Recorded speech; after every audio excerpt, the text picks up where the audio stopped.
Okay, Broncos country, looks like we are live, but you guys know the drill by now. We've got to let the stream breathe for just a second here and make sure that everything is nice and stable all across the YouTube platform. Welcome in, Broncos country, to this Denver Broncos Syndicate live stream. I'm your host, Gage Madrid, as your Denver Broncos, currently sitting at 9-2, are set to take on the Washington Commanders, who sit at 3-8. The Broncos are taking the field as we speak. Sean Payton, Bo Nix, getting ready to head out there. Let's go, Broncos country. We are back. First game stream for the Broncos in a month, and first Broncos game in 2 weeks. Maverick in the house saying there's the Madrid kid. What's going on, my man? Hope you are doing well. So, the Denver Broncos, plain and simple, need to take care of business in this game. This Denver Broncos team, they're capable of beating anybody in the NFL, but they've been so inconsistent this year. It feels like they play down to competition at times. This Washington Commanders team, they're not good. They really are not. They're struggling on offense. They're really struggling on defense. Marcus Mariota is starting for them at quarterback. They do get Terry McLaurin back for this one, but the Denver Broncos are heavily favored in this game. They've been picked by, I believe, 85% of America is what Sunday Night Football just said. They all picked, all the analysts on Sunday Night Football, they all picked the Denver Broncos. So, plain and simple, all the Denver Broncos need to do is take care of business. Looks like a new angle from the horizontal stream. Looks good. Yeah, I just backed up my chair a little bit. Nothing too crazy. Figured I'd zoom it out a little bit, and I can see my TV a little bit better that way. So, yeah, I'm glad it looks good on camera. All right, Broncos country, while we let some more people start streaming on in here, please be sure to smash the like button as well as subscribe to the channel. Those are both free and easy ways to show your support. It helps tell YouTube's algorithm to push us out, and it helps us get seen by more and more members of Broncos country just like you and me. Additionally, if you want to go above and beyond supporting the channel, please consider becoming a channel member today. It's not mandatory, but if you want some extra perks and incentives in exchange for helping me out and helping the channel grow, I would really appreciate it. The link is in the description below. Maverick's asking, where's everybody at? I know, right? Normally we've got a few more people streaming on in. We had a pretty healthy chat in the pregame, so hopefully we've got a few more people coming in. It says we've got 11 people right now. We had at one point 50 people in the pregame chat, so hopefully we didn't burn up all those people there. But we do have like Brandon Perna. I think Sports Talk Denver's going live. Obviously, MHRT Network with Mundungus and Bill, they're live as well. So I have pretty stiff competition tonight for views. I appreciate each and every one who steps in, though. We've got the Sunday Night Football anthem going right now. We got Turtle in the house saying, and I'm back. Gonna watch Carrie. All right, here we go, Broncos country. Let me know, how do you think this game's gonna go? Do you think that the Denver Broncos are going to take care of business in this one? Do you think that they're going to come out, handle their business, come out with discipline? They play fundamental football for all 4 quarters. Do you think we're going to see that in this game? Or do you think the Denver Broncos are going to struggle to put points on the board? Do you think Washington's going to come out with their hair on fire? They don't really have a whole lot to lose in this game since they're 3-8. So let me know how you think this game is going to go, Broncos country, as we wait for this copyright music to end, and we can go ahead and bring in the game audio. We are about 5 minutes away from kickoff here on Broncos Syndicate. Again, thank you so much for tuning in. As always, really, really appreciate it.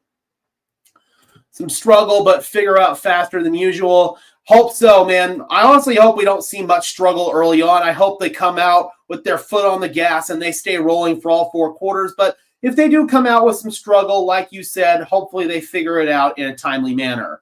We got Jackson in the house saying, go Broncos. I want to see Harvey get 15 or more runs. This Commanders defense doesn't do anything well. They struggle to defend the pass, and they struggle to defend the run.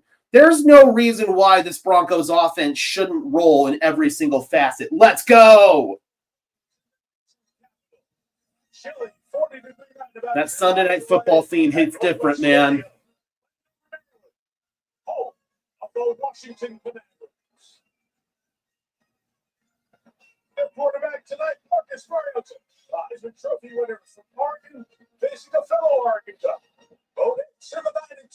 There we go, baby. There's Bo.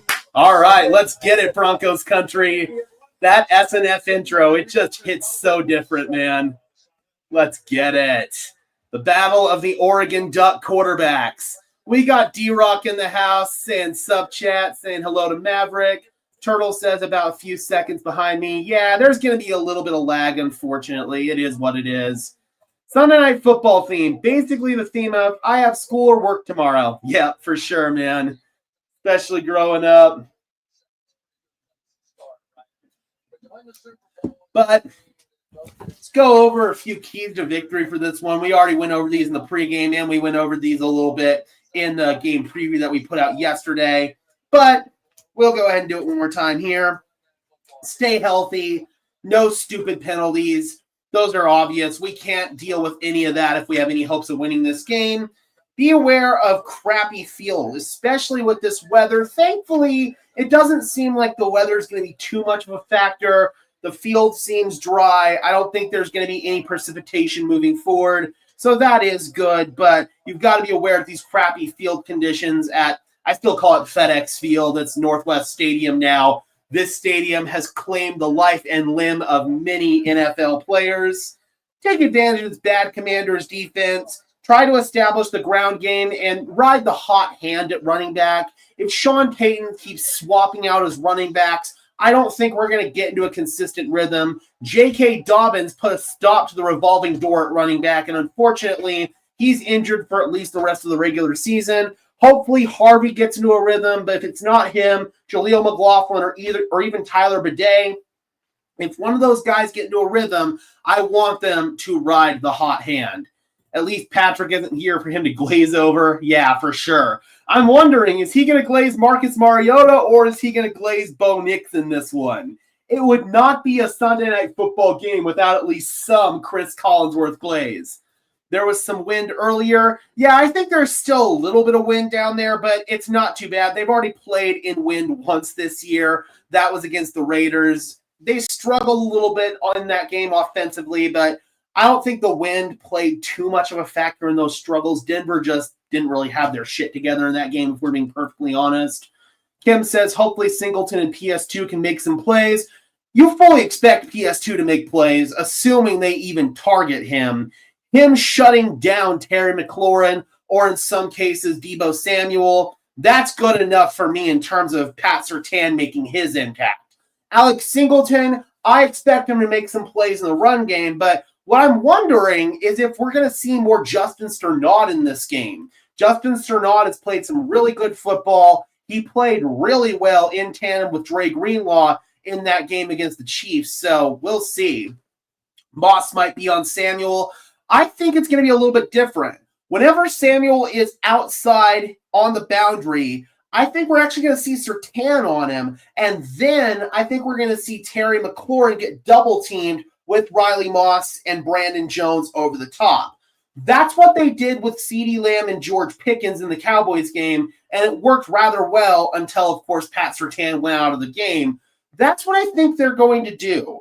I can also see whenever Samuel's in the slot, maybe Surtain travels with them, but it's mostly going to be Jaquan dealing with him there in the slot. So it's going to be interesting to see how they want to defend these guys. And Samuel, you've got to be aware of where else he lines up. He can line up in the backfield. He can line up even at Wildcat quarterback. So that's a player and a chess piece for the Commanders that you're going to have to be aware of basically on every single snap. D-Rock says, trenches, trenches, trenches. I mean, we preach that every single week, right? You win the trench battle, you're probably going to win the game. So I don't expect anything different in this game. The advantage in the trenches on both sides of the ball goes to the Denver Broncos. So that's key number one, is winning in the trenches. Let's go ahead and get rid of that bot. Bye-bye. All right, let's play some ball, Broncos country.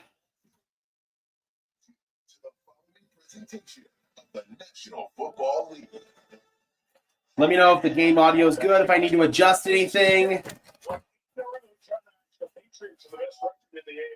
All right, Denver has won 8 in a row. Can they make it 9 in a row? Uh-oh, we're out of focus. No. All right, Denver getting Singleton and Surtain back. Washington gets Terry McLaurin back for this game. Bo has to calm those feet. We saw that in the game against the Chiefs. Hopefully it continues in this one. I don't know if Terry's 100%, but clearly he's good enough to go out there. And Pat Surtain, he's wearing a bit of a brace, a bit of a sling on his pec to keep it intact, but he is good to go. Let's go. And Alex Singleton missing just 1 game after having surgery. Really cool story, man. Got to get the play in before single digits, for sure. Hopefully that's a kink they ironed out a little bit during the bye week. He's trying not to lose it. He's trying not to cry tonight. It'd be totally respectable if he did, though. Given these circumstances, man, I'd probably get a little emotional, too. All right. We are paying attention to this game, and then tomorrow night, we'll be paying attention to the Patriots game. If Denver takes care of business here, and if the Giants somehow, some way beat the Patriots, then Denver will have the #1 seed. Kim says, I'm a little nervous, not going to lie. Just got to come out and take care of business. That is the key. Sean Payton and Dan Quinn. All right, let's go. These two faced off against each other when they were both in the NFC South, when Payton was in New Orleans and Quinn was in Atlanta. Super Bowl 22 is a Washington blowout. The MVP of that game, one of the best. Doug Williams. Doug Williams. It's a rematch of an old Super Bowl from back in the day. I can't recall exactly the number, but Washington destroyed Denver in that one, 42-10. 35 points. It was just amazing. Got to play Buffalo the season into today. I'm not worried about Buffalo, honestly. They've shown signs of vulnerability. What's up, Rodney? Good to see you, my friend. All right, looks like the Broncos offense is going to be going out first. Washington won the toss and deferred. So, Bo Nix and company getting ready to get started here. Jake Moody is the Commanders' kicker. Former 49er, spent a brief stint with the Chicago Bears. Now he's here in Washington. Marvin Mims is going to be back deep to return, along with R.J. Harvey. Or actually, no, it's Marvin Mims and Tyler Bidet back there to return this one. One that they would like to keep the ball out of his hands. Tyler Bidet, the back. All right, Broncos country, here we go. It was cold, nasty, and raw this morning. It was 30-13. Denver gaming it off a defensive touchdown. I like it. Establish the run game. See what they do, man. I think the game plan is going to become evident very quickly. On offense for once first. Yep. Here we go. Jake Moody. Matt Gay was their old kicker, set to kick this one away. And here we go. Underway from Landover, Maryland. Bringing this one out is going to be Marvin Mims across the 20, and he squirts across the 25 to about the 27. Oregon, R.J. Harvey, UCF, Marvin Mims, Oklahoma, Troy Franklin, Oregon, Portland Sutton, SMU, Evan Ingram, Ole Miss, Muir Bowles, Utah, Alex Polcheski, Illinois, Luke Wattenberg, Washington, Quinn Miners, Wisconsin, Mike McGlinchey, Notre Dame.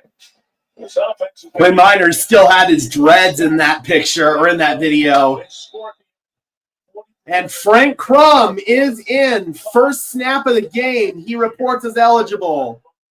Nix is under center. Adam Troutman goes in motion to the right side. It's an I formation. And it's a handoff to R.J. Harvey. Nice burst right away. R.J. Harvey through the hole. And he accelerates and is pushed down after a gain of 11 and an early first down for the Denver Broncos. R.J. Harvey has struggled at times running up the middle this year. So that's really good to see. Nice block up ahead by Mike McGlinchey as well as Quinn Miners leading the way for that one. That was gorgeous. And Harvey lowering his shoulder right there. Now little Jordan Humphreys in the game, and he goes in motion to the right side. Nix goes back under center from the gun. Takes the snap and gives it to Harvey. And that time he gets bottled up. Nowhere to go. Might have even lost a yard. Quan Martin was there for the Washington Commanders. That was a nice inside run. First play. Unfortunately, second one didn't go as well. Second down and long here for the Broncos. Bo Nix, 61% completion, 18 touchdowns, 8 interceptions. He comes out under center again here. Second down and 10 from the 37-yard line. Fake it to Harvey. Nix is rolling to his left, fires across the grain, and it's complete. First down, Denver. Adam Troutman with a first down reception. Yeah, Quinn did cut his hair. He looks a lot better with the long hair, in my opinion. I wish he didn't cut it.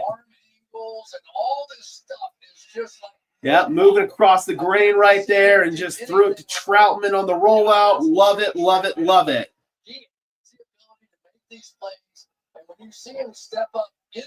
84 pass attempts outside the pocket for Bo Nix this year, which is most in the NFL, according to Next Gen Stats. From the midfield stripe, ooh, that was a little bit off target, trying to set up the screen to Troy Franklin. That's incomplete. Second down and 10. Jake Martin, Cherokee Trail High. Deron Payne, Alabama, moved off. South Carolina. Von Miller, Texas A&M. Berkeley Louisville, Washington State. Brian Wagner, Utah State and Howard University. Jay Jones, Auburn. Jeremy Reeves, South Alabama. Paul Martin, Fort Myers, Florida. Will Harris, Boston College. Mikey Sarastil, Michigan. Heard Vaughn introduce himself, going up against his old team. He has not checked into the game yet. Second down and 10.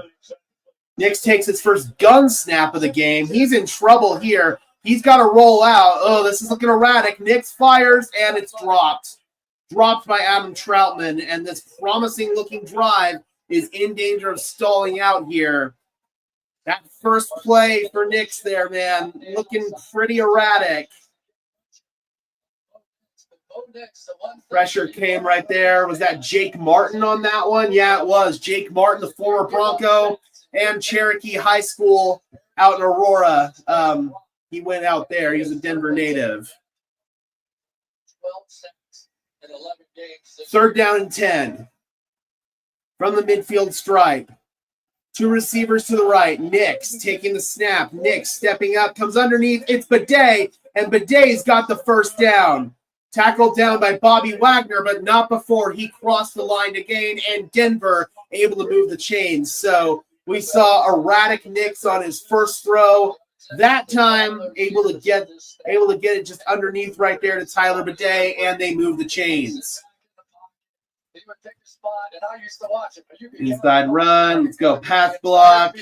Ronnie says, go Bidet. We got 16 people in the house. Thank you so much. Strong opening drive so far for the Denver Broncos. Nix under center again, where he's lived most of this game. Nix fires. Comeback route is complete. First down, Troy Franklin. Nice job coming back to that football. And Denver once again moves the chains. 7 plays, 54 yards, and just over 3 minutes on this drive. The weather's good. The weather is a non-factor in this one. It's a little bit cold, but it's clear, no precipitation, so seems Denver dodged a bullet there. They know this is a team that loves to throw the football deep down the field. They're giving first down and 10. A lot of space. That time, Humphrey shifts. From the pistol, they hand it off to Harvey, and Harvey scooting forward. Harvey with a gain of 5. J.K. Dobbins, of course, out for at least the rest of the regular season. He's going to at least miss the next few weeks. He might be back for the playoffs. We'll see. But Denver's got to find a run game here with Harvey, with Bidet, with McLaughlin. Haven't seen Jaleel yet in this one. We have seen Harvey and Bidet. Second down and 5. This is now the 9th play of the drive, and Von Miller has checked in to this game. Lewis is inactive. They didn't call him up from the practice squad. He's out of elevations, and they didn't promote him. Oh, end zone caught. Did he get both feet in? Evan Ingram, no, he did not. Bo Nix just threw it up in the end zone for Evan Ingram. Will Harris had the coverage. Ingram could not get 2 feet down. Nope, didn't even get the first feet in. That's out of bounds. Juggled the ball to boot. Incomplete, 3rd down and 5. All right, here we go. This is the 10th play of this drive. 10.5 to play in the first quarter.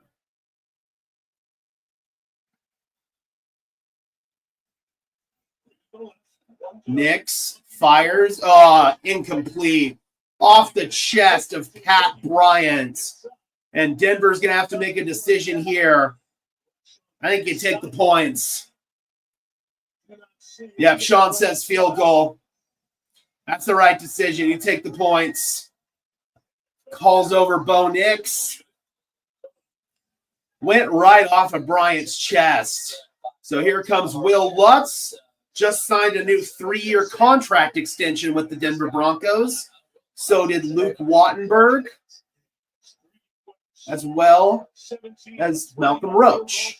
33-yard attempt. Will Lutz is up, and he is good. And the Denver Broncos, after an extended drive, stall out in the red zone, but they do put 3 points on the board. We will definitely take that. 3-0 Denver Broncos. So Bo Nix, first throw was on a screen. That was incomplete. Second throw, we kind of saw that erratic Bo Nix a little bit. Escaped from the pocket, maybe a little prematurely. After that, he settled down, had some nice completions on that drive. Had another good throw there on that 3rd down, but again, Pat Bryant couldn't hold up and couldn't come through for him and make the catch. Like I thought, a little slow start. That's all. That's okay. We still get 3. Absolutely. Absolutely. I'm so sick of our receivers. They always drop passes and make Bo look bad. I'm sick of it. Yeah, that one definitely wasn't on Bo. And box score watchers, they're going to see an incomplete pass and think, oh, we probably missed on that one. But in reality, it was a drop. So, yeah. Regardless, a strong opening drive for the Denver Broncos. And now we'll see how their defense comes out here fresh off the bye week.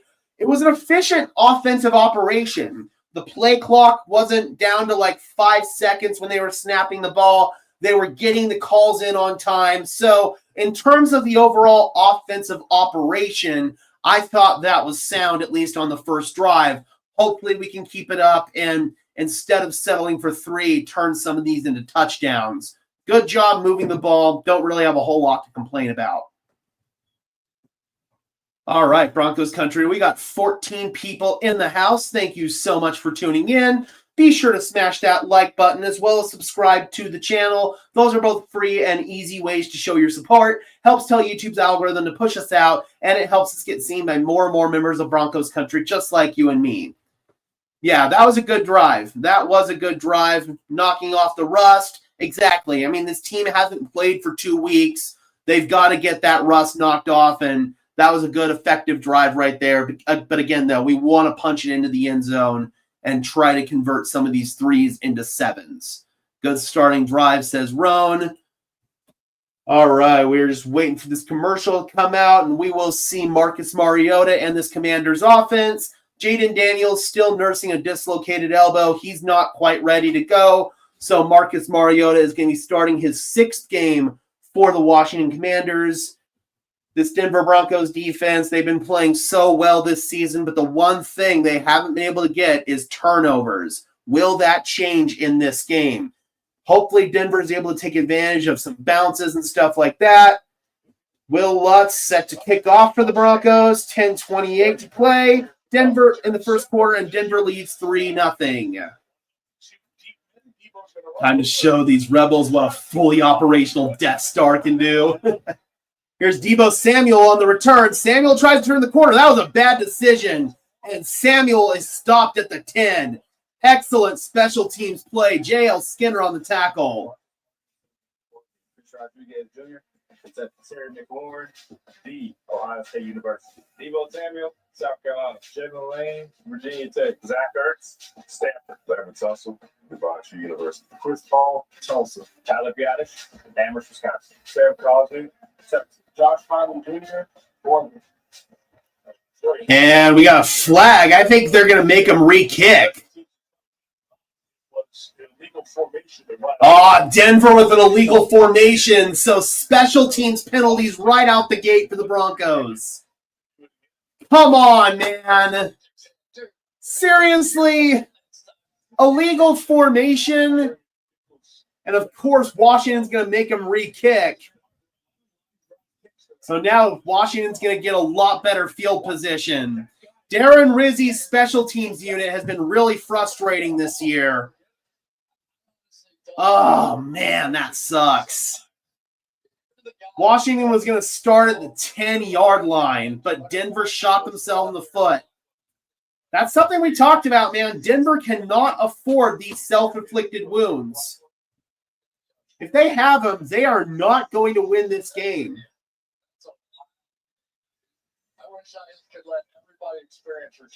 All right, so let's try that again. Will Lutz kicks off from the 30-yard line.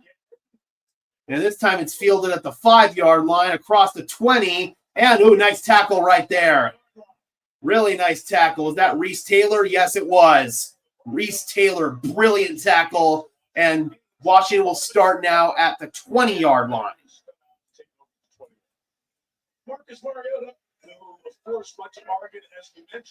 All right, the Oregon Duck Bowl.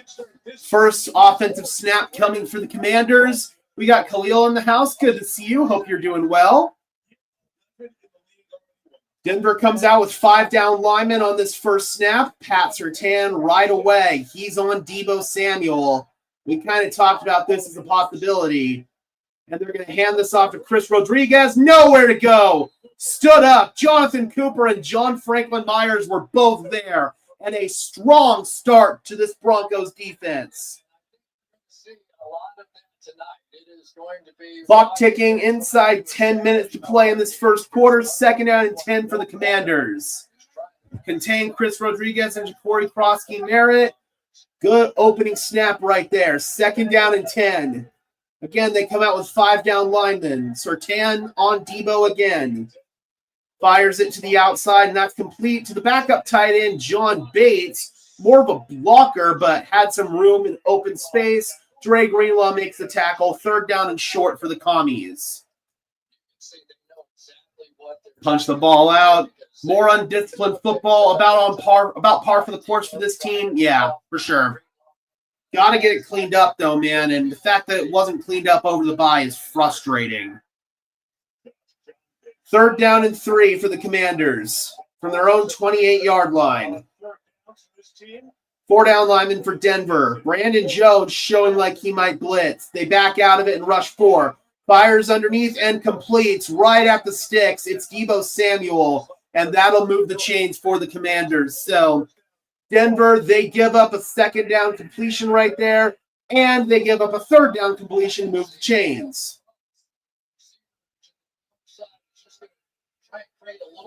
Yeah, just a little rub concept there. They put Samuel in motion. Jaquan went across the field and just got lost in the trash.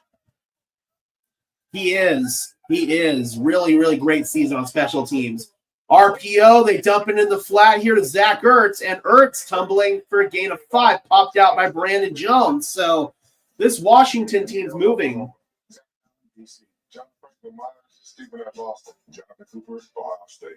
Singleton, Montana State. Terry Greenlaw, Arkansas. Dan Surtain, Alabama. Jaquan McMillan, East Carolina. Tom Onfanga, University of Southern California. Brandon Jones, Texas. Riley Moss, Iowa. You heard it from the man himself. It is pronounced Jaquan McMillan. Handoff. Rodriguez bounces off the pile, and Rodriguez 1st down to the 48-yard line. Looked like they had him bottled up, but he bounced off the initial contact, and it is not a good start for this Broncos defense. They didn't keep contained on the edge at all. Oh, Hufanga came down, missed him. Doesn't work, and I think that Rodriguez. Yep, Hufanga, he's made these plays. He's playing sick today.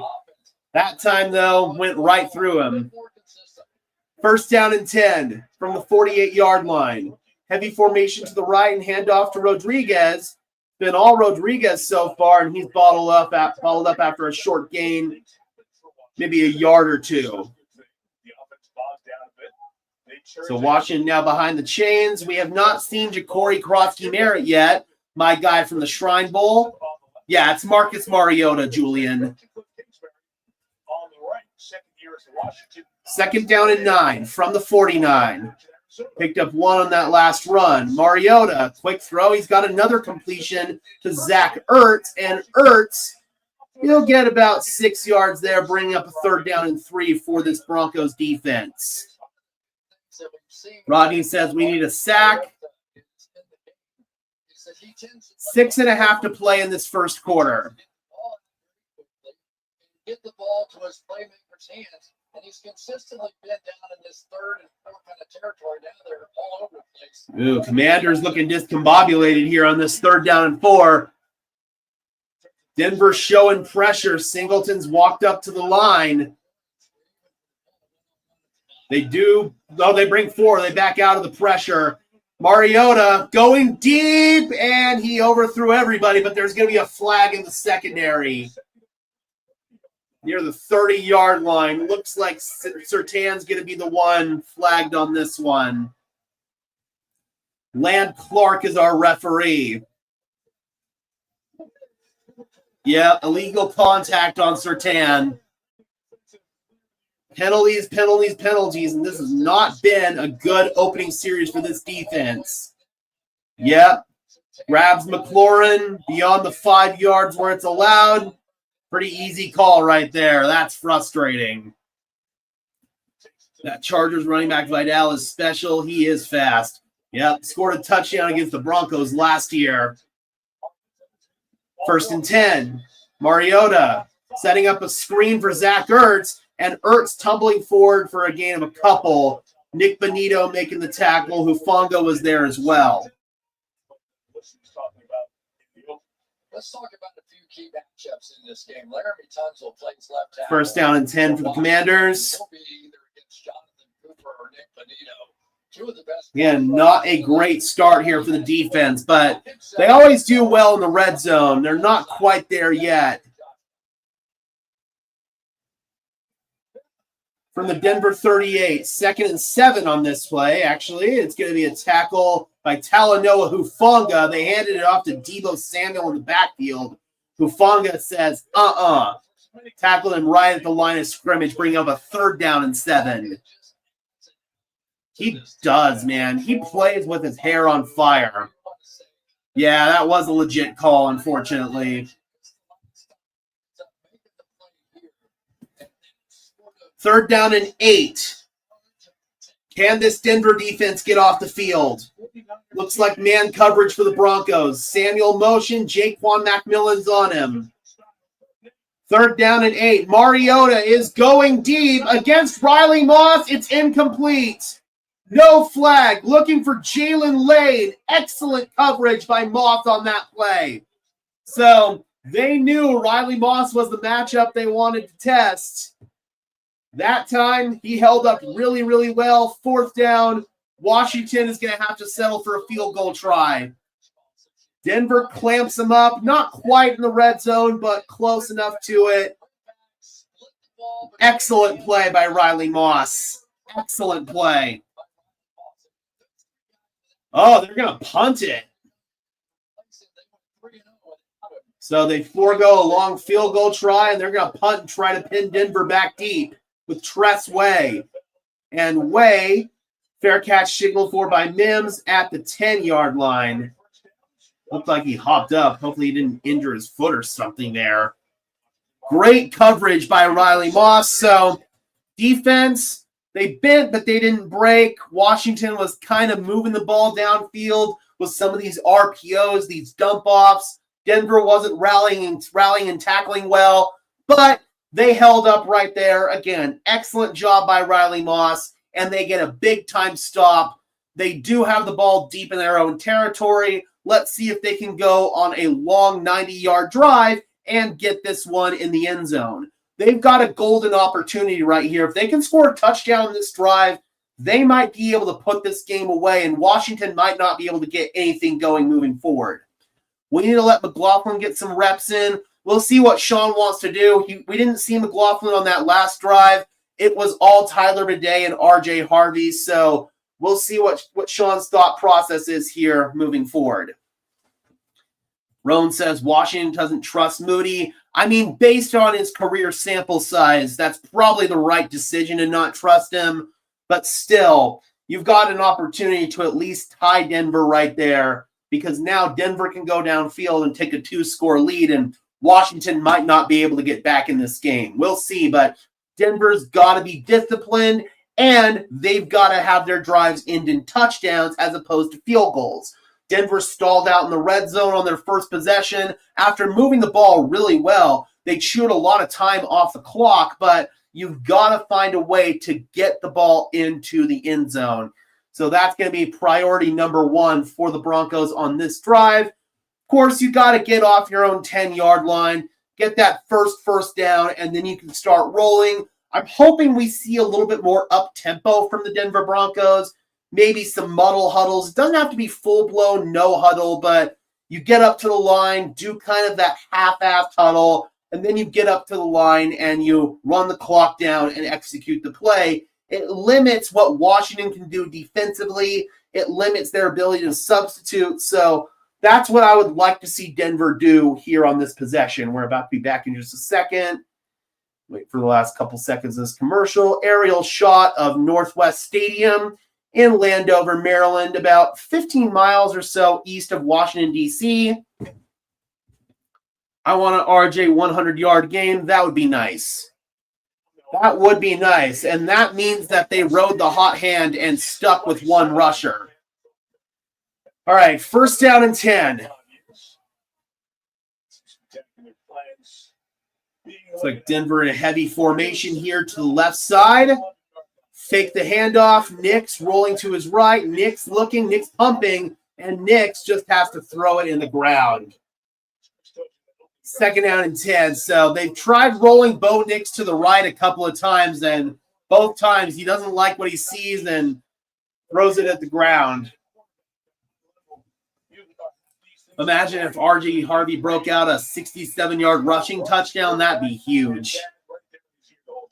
I'd love to see that. I really would. He said, you know how coaches are. They say the same thing over and over and over again.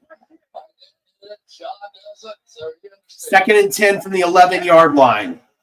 Troutman on the shift. Handed off to McLaughlin. So now all 3 running backs have touched the ball. Not much there at all for Jaleel. Gain of maybe 1 on the play. Eddie Goldman, big defensive lineman, was in there for the Commanders. It's going to bring up a third down and long for the Broncos. Third down and 9. Clock ticking inside. 4 minutes left to play in the first quarter. It is a family business, no question. You can tell it's helped him. You know, it really is. 2 receivers to the right. Tight end also to the right, and Adam Troutman. Mims to the left. Nix looking. Nix just dumps it underneath to Tyler Bidet. He's got a long way to go. And Bidet is going to be brought down well short of the line to gain. 3 and out. Denver will punt. So Bo Nix, erratic play here to start off. Third down. He just dumps it off. Doesn't like what he has downfield. What's an option for a first down? Let's see. Oh, yeah. He had Bryant open. He bailed from the pocket way too early and then just checked it down. He did miss an opportunity for Bryant right there. Damn it. So Jeremy Crawshaw, his first punt of the day. Booming kick. Fair catch signaled for and made at about the 43-yard line by Jalen Lane. Not a good drive by the Broncos right there. Settle down, Bo. Settle down. Bailed from the pocket too early. Saw him on that rollout, not like what he had downfield, and just threw it away. And then right there, he had an opportunity for a first down to Pat Bryant and didn't get it to him. So, yeah, man, Bo Nix, got to settle him down here. He's starting to look a little bit erratic, a little bit up and down so far. Made some nice throws on that first drive. Got to get him settled down. And Denver, they're going to have a short field defensively here. They're going to have to find a way to get a stop. I mean, Crawshaw did okay right there considering Denver was pinned back deep. That was just not a good possession by them at all. Just like I thought, hopefully we get this going sooner than later. The thing is, you're coming out of a bye week. You should be coming out hot, and you're not. That's the frustrating part. You're coming out sloppy. You've had some penalties. Bo looks a little bit shaky out there. So, yeah, it's concerning. It really is. Bronco fan says, that's what I was worried about. Bryant was open. Yeah, he was open, and Bo just didn't hang in the pocket and get it to him.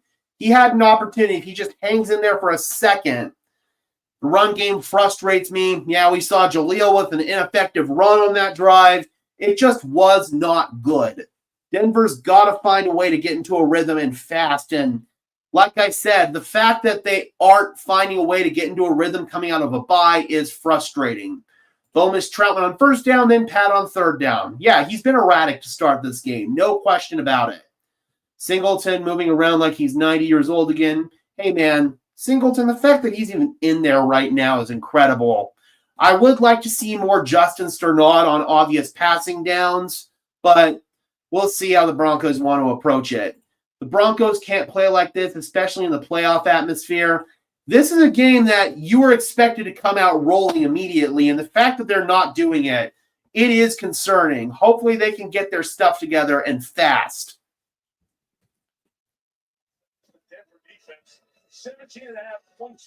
17.5 points per game allowed by this Denver defense. 49 sacks, most in the NFL through 11 games since 2000. Nick Benito's got 9.5, Cooper 7.5, Zach Allen 6. The only team in the league with 3 players with 6+ sacks on the season. Yeah, the first drive was good. Second drive, no bueno. Washington moved the ball well on their first drive. Now they got a short field starting at their own 42, and Rodriguez nearly broke that one loose. Missed tackle in the backfield. Brandon Jones finally brought him down to save an even bigger gain. But this Broncos team is coming out really, really shaky right now. They should be dominating out the gate, and they're not. First down Commanders. Or maybe not. They just walked it back. Let's see. Okay, they're going to say it was a yard shy of the line to gain of 9. So Washington, they got good field position on this drive, and if they're in these short yardage situations, these 2nd and 1s, Denver's not going to fare well at all. And we got some confusion and discombobulation on the part of the refs. What else is new? 2nd and 1. They get the clock issues figured out. And they fake the handoff to Rodriguez. Mariota over the middle. It's tipped. Oh, nearly intercepted. Alex Singleton had his hands on it. Was it Singleton? Yeah, it was. He got his hand up there to deflect it. He's sick that he didn't come down with the pick. Oh, man. One thing that's been consistent all year is the Broncos always seem to play down to their opponent, with the exception of one game. Yeah, that's what we're seeing, and it's frustrating. Ooh, Singleton, that was a golden opportunity. There's probably 2 downs to get this here. Mariota keeps it. Mariota, looks like he's got the first down. He does. Really, really bad start for this Broncos defense. Why can't we get a turnover? I mean, they bounce sometimes, just doesn't go the right way. It's frustrating. Pull it down, dump it off. These RPO flat routes, man. Philadelphia killed the Broncos in that game with these. And now Washington's killing us with them. So clearly they've been watching tape here. These little RPO dump-offs in the flat, man. Denver is having some real trouble defending them. Another first down for the Commanders. This is not good.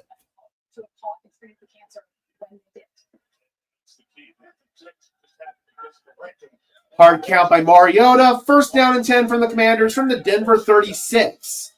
Rodriguez. Oh, there we go. Talanoa Hufanga coming downhill. Lost a 3 on the play. Let's go. Huff playing through an illness in this one, but doesn't stop him from making the play there. He's still going to be heat-seeking missile down at the line of scrimmage.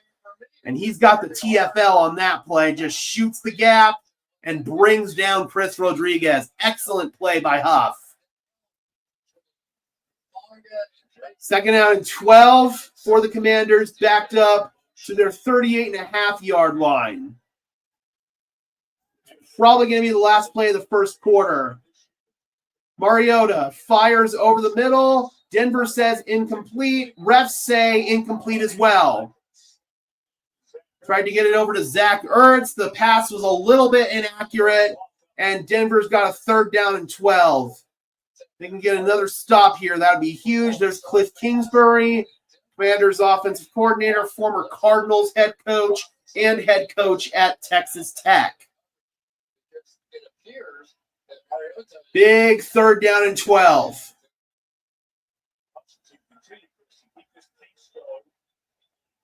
He's in the game on this play, Rodney. He's in the slot. Trips right for the Commanders. Oh, they're just going to hand this off. Interesting call. Jeremy McNichols, the former Bronco, has the first down. Oh, so Washington, they run the ball on third down and long. It picks up the first. Hufanga aggressively came inside right there and just didn't quite have him. And McNichols able to bounce off of the contact, and that's a first down. Spun away, bounced off his own lineman right there. And that's a first down again for the Commanders. Into the first quarter, and a very frustrating first quarter for the Broncos. Defense, they are not playing well. They've given up way too many plays.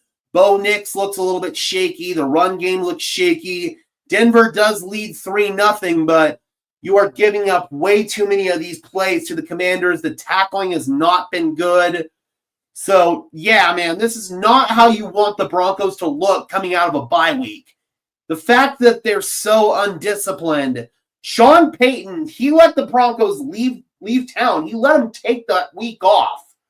I'm starting to wonder if that was a bad decision. He should have maybe kept the guys in town, and maybe they should have tried to get some work in during the bye, because this is just not good. It is not good at all. I'm really disappointed. Since I got a second, guys, I'm going to go ahead and reset my internet connection because I'm having to route it through my mobile hotspot. The stream's going to drop for just like 30 seconds, maybe a little bit less than that, and I will be right back. So we're going to go ahead and do that starting right.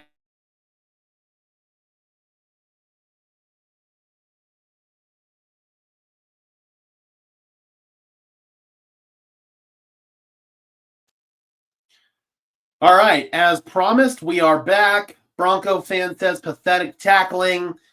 That really pisses me off, and that has not been a problem for the Broncos this year. They've been sound in terms of rallying to the football and wrapping up and tackling, not doing this cutesy arm tackling crap. I mean, the fact that we're seeing this coming out of the bye is really, really frustrating. D-Rock says wrap up. Exactly. You've got to wrap up, man. You've got to finish on your tackles. The fact that these players are giving up on the tackles is really, really frustrating. But a lot of ball game left. The Denver Broncos can still get their stuff together here, and they can pull away from this game. 3rd and 12, and you allow that, that's inexcusable. Agreed. I hate the way Broncos country overreacts like we do. It's just the first, man. Everyone chill. I agree, but This is a game where you're going up against a really shitty defense and an offense that's been struggling as well. You should be rolling over these guys. And the fact that they're not is very concerning in these upcoming games, and it's concerning as well heading into the playoffs. Toasty says, I want Jonah Ellis back. Yeah, it does feel like we're missing him a little bit in this one, but we've just got to find a way to wrap up and tackle on defense, man. And Bo Nix needs to settle down on offense. First down and 10.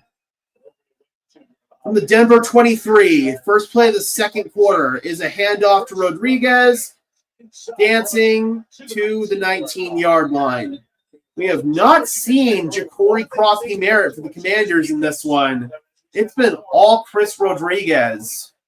And a little bit of Jeremy McNichols as well. We don't overreact. We demand excellence, especially with the way this team's been playing. 2nd and 6. Play action, Mariota. He's in trouble. Mariota hit as he throws. Intercepted! On cue! Dre Greenlaw. There's the big Denver turnover. And Dre Greenlaw with the return to about the 36. Let's go! Let's go, baby! Marcus Mariota with a really ill-advised throw right there. And Denver finally gets the turnover. We had the one that went through Alex Singleton's hands. Yeah, it really was, man. I don't know why he decided to throw that. Just take the sack. Nobody was open. He tried to get it to Rodriguez at the last second. There were 2 Broncos there. And really, really nice play by Dre Greenlaw. Looks like Dondre Tillman hit him. Let's go. Marcus Mariota. Ugly turnover. That's what I demand. Excellence. He did. He got destroyed. All right. First down and 10 for the Broncos at their own 34-yard line. Golden opportunity here to take a 2-score lead. Got to make the Commanders pay for that. R.J. Harvey dancing. Not much there. Gain of a couple. Looked like Harvey hit a bad hole right there. If he had cut that a little bit more to the right, I think he would have had something. Now change momentum. Yep, you got a golden opportunity right here. Now let's do something with it. No goddamn 3 points. Absolutely. You cannot settle for 3. But first of all, we got to pick up a first down. Back to Harvey. Harvey spinning, and Harvey with a gain of 6. 3rd down and 1 coming up. Again, man, you got some vision issues when it comes to R.J. Harvey. Got to hit the right hole. Looks like Marcus Mariota's sucking down a honey stinger. Frank Crum checks in as an eligible receiver here on 3rd down and 1. Salute to you, Frank.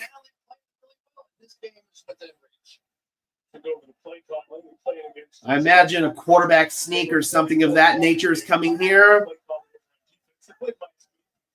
Or a fullback dive. That'll work just as effectively. Adam Prentice moves the chains. First down, Broncos. So you get that first down.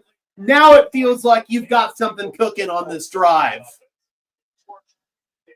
Dan Quinn recently took over the defensive play calling duties from Joe Witt Jr.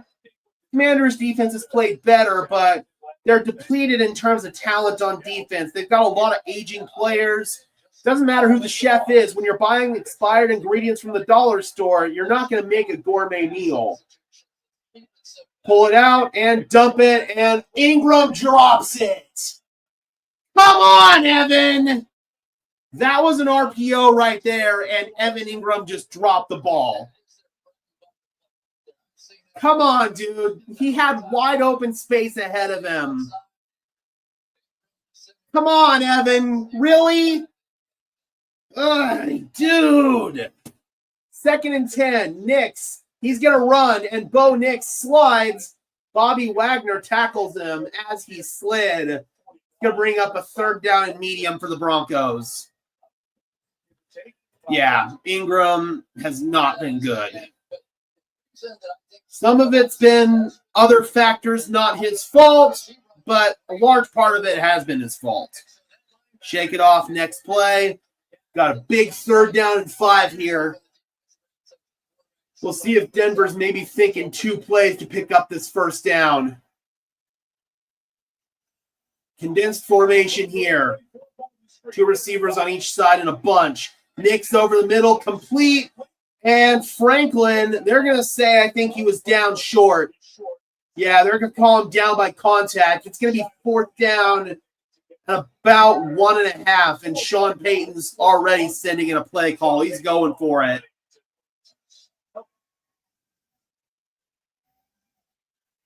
See if they actually want to run a play here, if they're just going to try to draw them off sides. 11-13 and counting in this 2nd quarter. Von Miller is on the field for the Commies. They are going. Nix fires, and it's caught. 1st down. Just a little dump off to Troutman. Spinning. Still going. Troutman down the sideline. And Troutman out of bounds inside the 25-yard line. Let's go, Trout.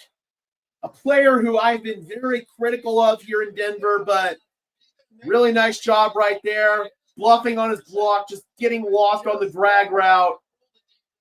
Able to spin away from the would-be tackler and get some extra yardage to boot. Really nice job. And Washington is going to call timeout. They had a guy running onto the field late. Didn't want to get a substitution penalty, so they will burn a timeout here with 10:38 left to play in the 1st half. That's what I'm talking about. Troutman's been more reliable than Ingram. Yeah, I would agree. I mean, neither one of them are great. In an ideal world, neither one of them would be your starting tight end, but at this point, Troutman has been the more reliable player of the 2. Still, man, I desperately hope they add to this tight end room this offseason. Like, I want them to add 3 tight ends, seriously. Completely clean out and reset the room. The only one who I think should stay is Nate Atkins. There were signs of that last year in Jacksonville, too, and I tried to warn Broncos country that he probably wasn't going to be this joker that everyone was talking about. And people told me back then I didn't know ball. How are we feeling now, Broncos country?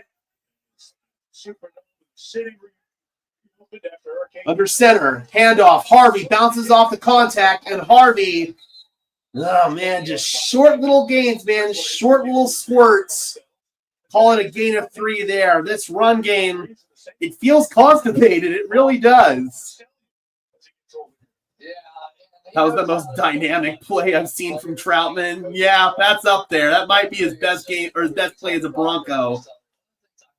Troy might have been open on that Troutman catch. I'll have to go back and look, but either way, they move the chains. That's all that matters to me. He fixes it, and it's on him, and it's over.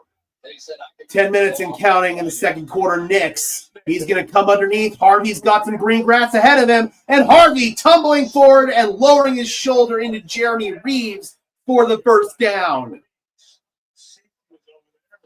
Reeves playing because of injuries in the secondary for the Commanders. He's normally a special teams guy, and he just got trucked right there by R.J. Harvey.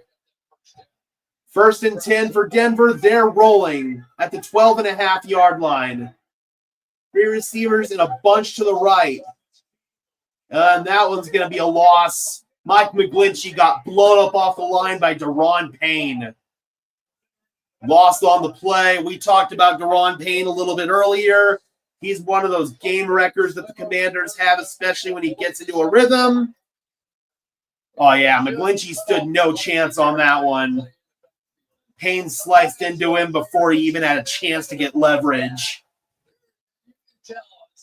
Loss of 4, 2nd and 14. So Denver in danger of having to settle for another field goal.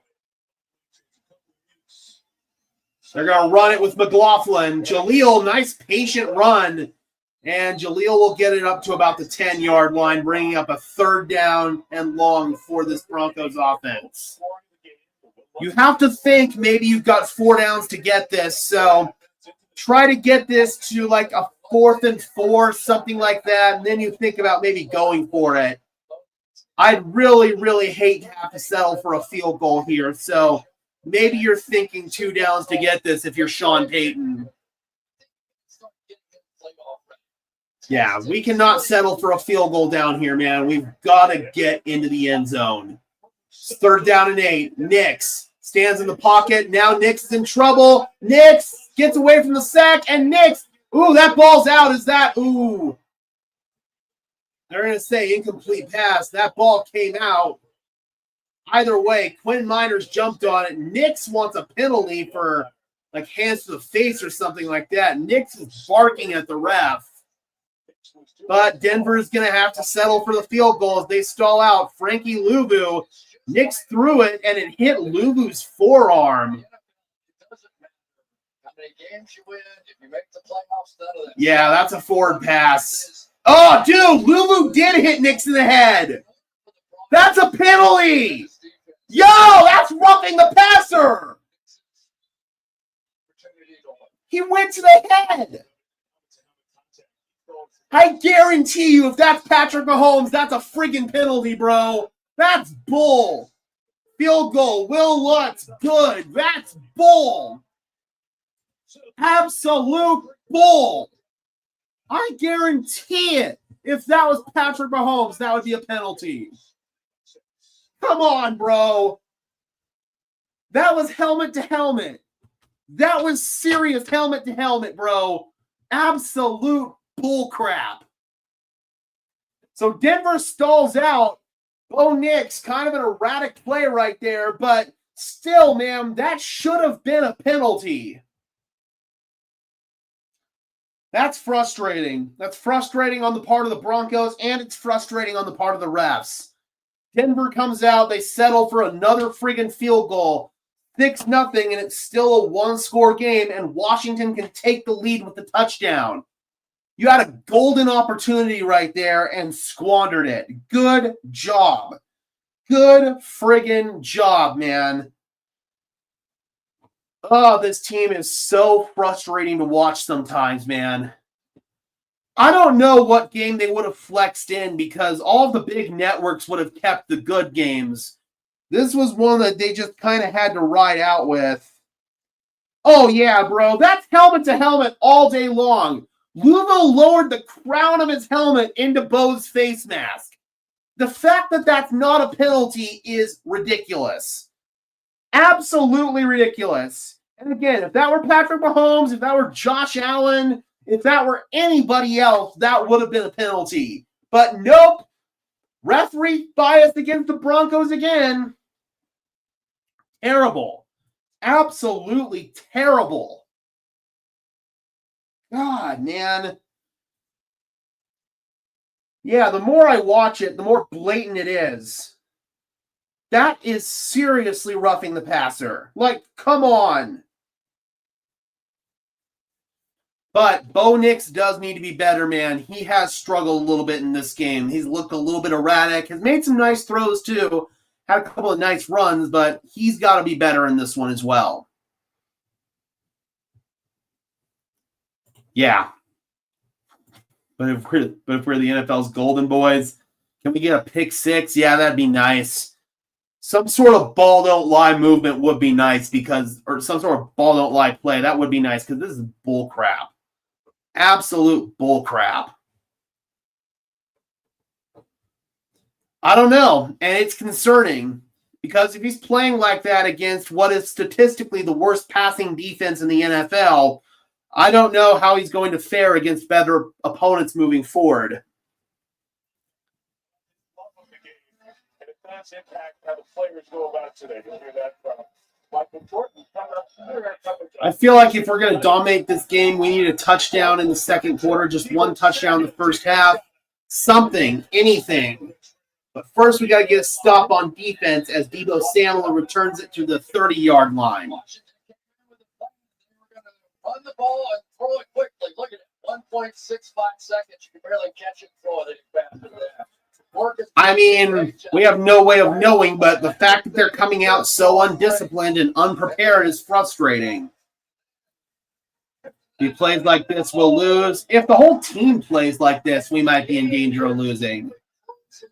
We just need a momentum booster on offense, a big runner pass, something. 1st and 10 for the Commanders, their own 29-yard line.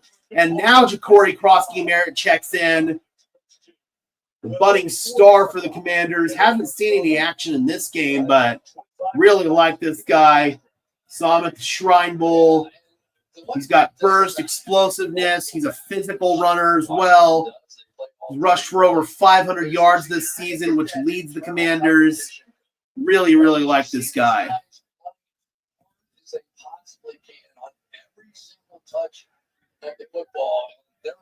Second and 4. They gave Ja'Cory 6 on that last run, or as he likes to go by, Bill. Here's Bill again. And Bill lowering his shoulder to the 47-yard line. Another 1st down for the Commanders.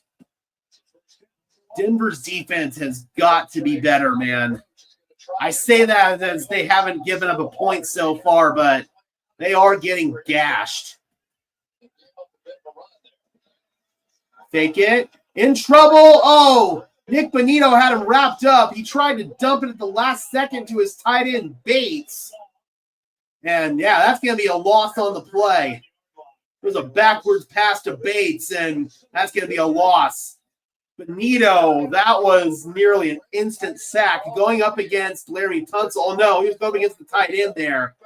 And Mariota just tried to shovel it to Bates, and Bates was lucky to get back on top of it. That could have been a turnover again.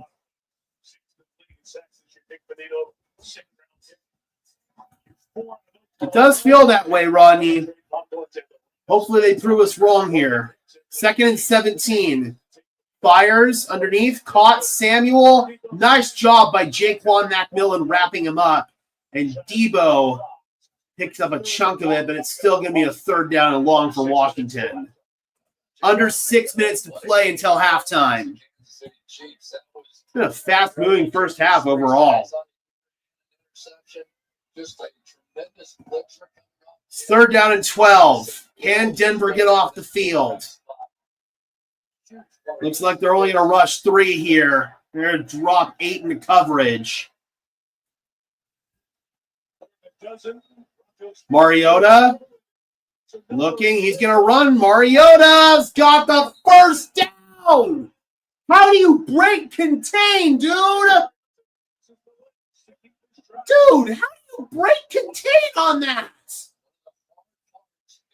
Oh, Coop, that's on you, dude. You lost contain on the edge.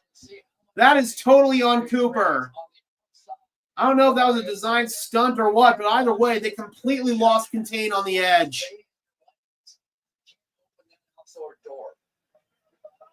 Oh, man, you got to keep him in the pocket. So that was a 1st down into Denver territory to the 43. Mariota's going to keep it again, and Mariota, he's tackled in the backfield. Nice play by Q Robinson. Excellent effort tracking him down. And do I hear a whistle? No, I do not. Riley Moss is out of the game right now. We don't know what the injury is. Chris Abrams-Drain has replaced him in the lineup. That was a nice effort play by Q Robinson on 1st down, though. 2nd and 11. 2 tight ends to the right for the Commanders. Take the screen. Mariota looking downfield. Mariota, it's caught. Jumping up to get it is Zach Ertz working on Brandon Jones. Dude, this is frustrating. This team is playing so down to their competition right now. It is ridiculous. That was just a mismatch right there. The big Ertz on the smaller Jones. Handoff for a short gain. And one of the players from Washington is a little slow to get up. Yeah, we really do. And it's pissing me off. Because you should not look like this coming out of a bye against a bad football team. They are playing down to their competition right now. 3 minutes left to play in this first half. Mariota, quick slant, first down. Terry McLaurin working on Pat Surtain, and McLaurin is down to the 10. Washington's knocking on the door. They can take the lead with a touchdown here. They had Deebo Samuel in the backfield on that play. Just threw the slant to McLaurin. That's too easy. But that is what they've so desperately missed out of Terry McLaurin. They have Deebo. I mean, I don't get it, man. It's a frustrating quirk that this team has. It really is. All right, this is the red zone. This is where the Denver Broncos usually shine on defense. Got to get off the field. Sean Payton called his first timeout. 2:47 left in the half, so he clearly wants to get the ball back and get another possession. Washington does get the ball coming out of halftime. Oh, it's a wildcat with Bill. Bill's going to keep it. There's a flag down. It's either an illegal formation or Denver was offside. It's the former. It's on Washington. Legal formation. That flag flew right at the snap, and it is going to be on the Commanders. Land Clark, the referee, seeing what Sean Payton wants to do. Yeah, they have. It's definitely been mostly Washington here in this first half. Yep. Okay, so they failed to report as eligible. Brandon Coleman, the guilty party. Anytime you got a lineman coming in and he's gonna line up in a eligible position, you've got to report as eligible.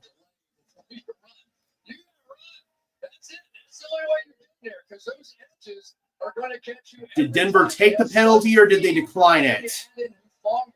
Yeah, there was a little bit of a hesitation on the run by Bill right there.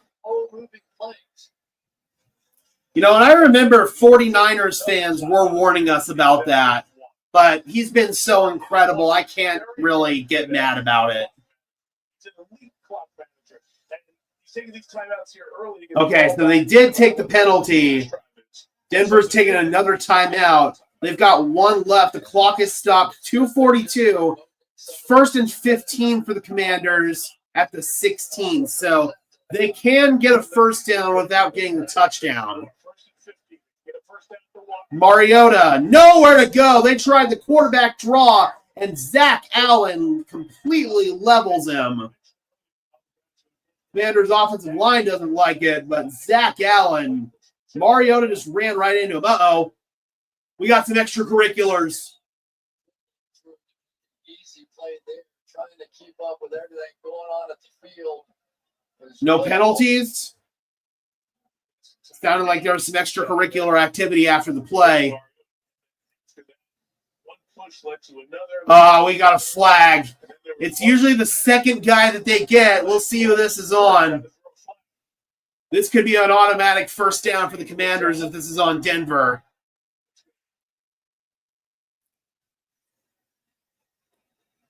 What do we got, Land?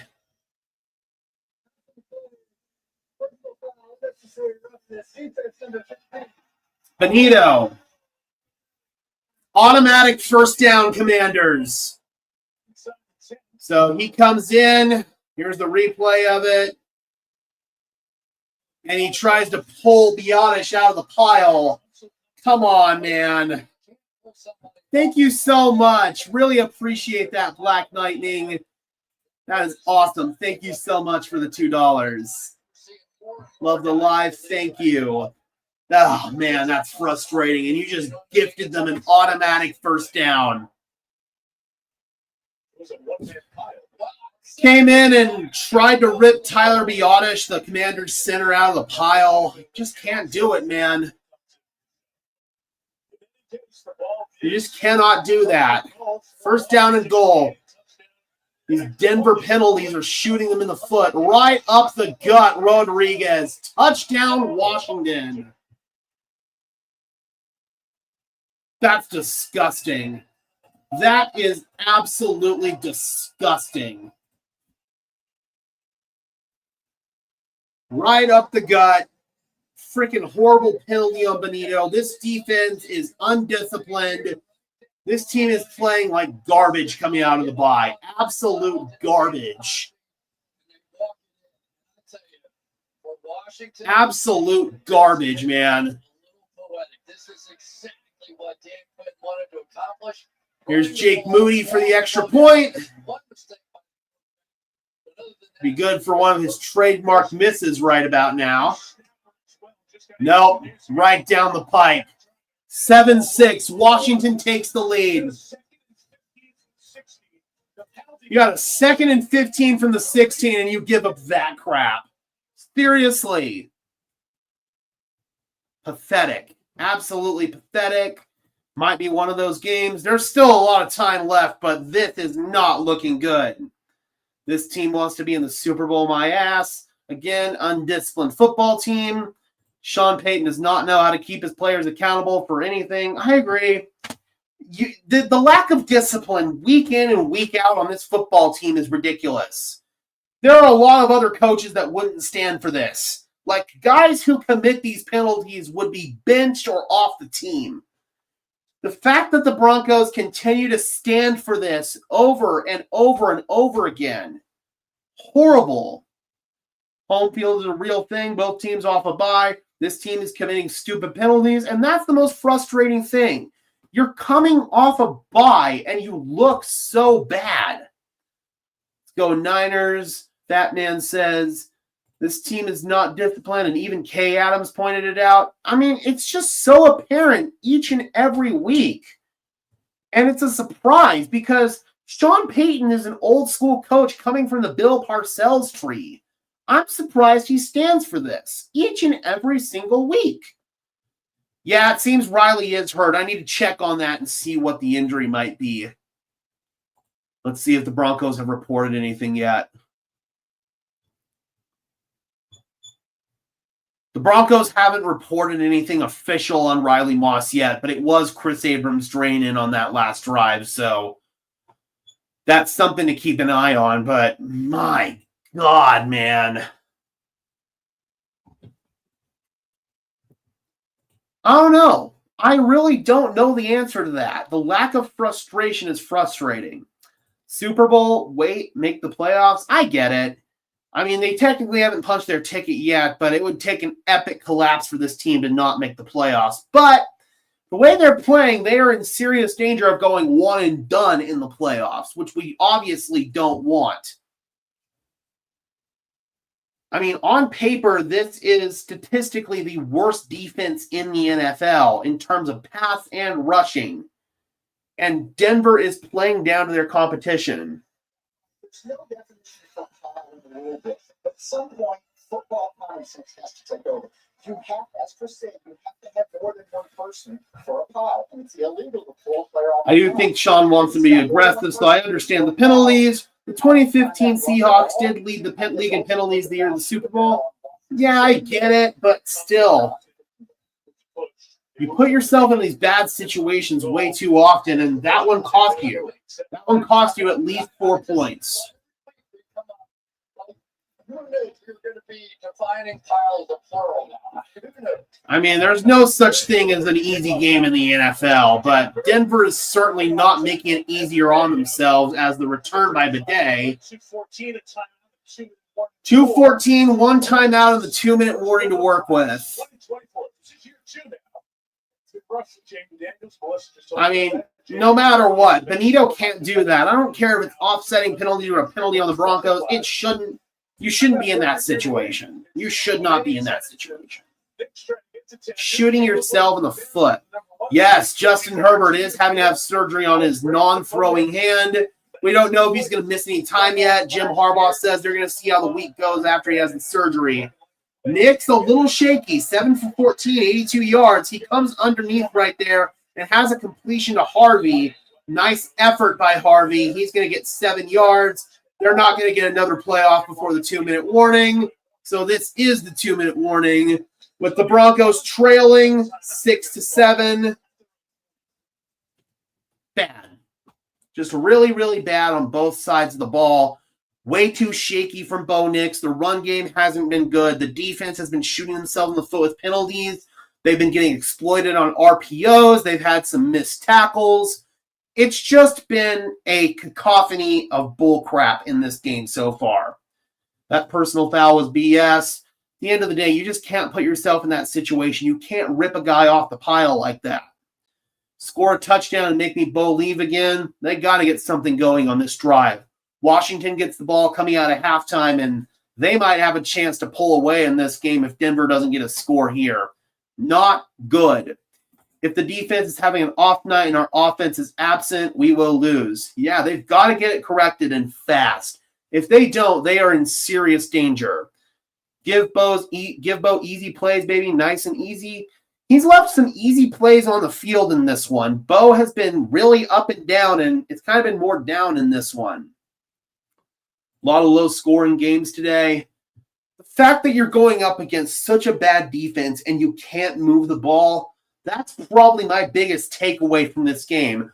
I'm confident that the defense will get their problems figured out, but we've seen these problems from the Broncos offense all season long. We've seen these problems from Bo Nix all season long. The fact that we had this bye week, we had this extended break, and we're still seeing these problems, it's concerning, especially for the long-term future of this team.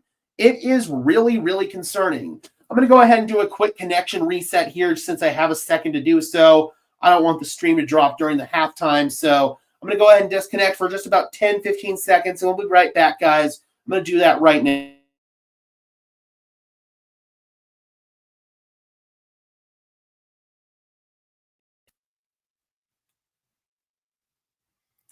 All right, we are back as promised. How is Sean Payton not accountable? Strict to players, even screams to players. If that doesn't mean anything, please explain your reasoning. At the end of the day, man, these penalties wouldn't happen if the coach had accountability. They simply wouldn't happen. Either the people who are committing these penalties would be off the field, or they would just find other players. This stuff wouldn't happen. It's that simple. Good coaches don't let that crap happen. I can understand that it happens here or there, but it happens every single week for the Broncos. The lack of discipline is so frustrating. 50 bucks. We got 10 weeks. Super Saturday. Yeah, really bad. Nix rolling, low throw, incomplete for Ingram. It's the same. Terrible. 3rd down and 3. Denver is in serious danger. If they don't get a first down, they got to punt this to Commanders. Commanders have got time to get the ball, score, and then they get the ball again to start the second half.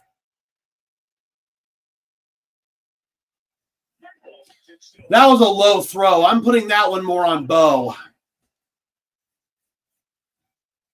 3rd and 3. Nix fires underneath, complete. That'll move the chains, Marvin Mims. Von Miller on the tackle. Nix hurries him up. Their own 49-yard line. Nix is 9 for 17. A little bit up, a little bit down. Nix in trouble. Throws it. Incomplete at the feet of a day. Von Miller was breathing down his neck. 2nd and 10. Yeah, I was still behind him, though, man. That was more on Bo. The first one that he dropped, that's 100% on Ingram.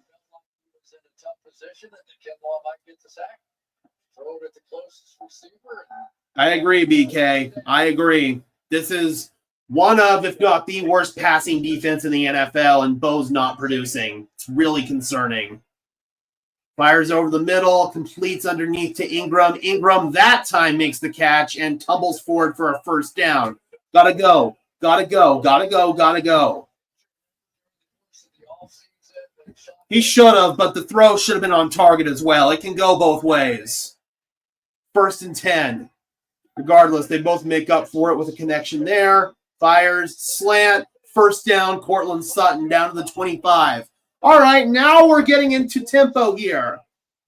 We're under a minute left to play. We still got one timeout trying to preserve it. Just stay in rhythm, get another first down.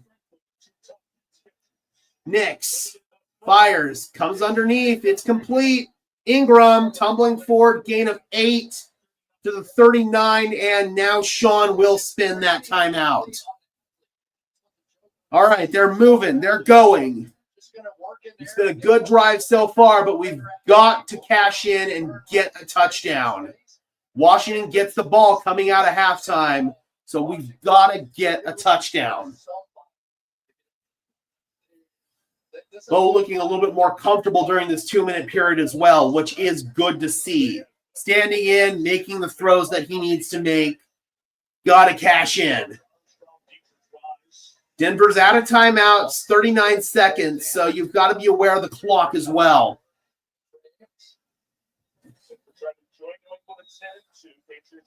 Denver looking to win their 9th straight game. Trying to stay up there with New England. New England plays tomorrow night. They play against the New York Giants. That game has heavy implications for the Denver Broncos.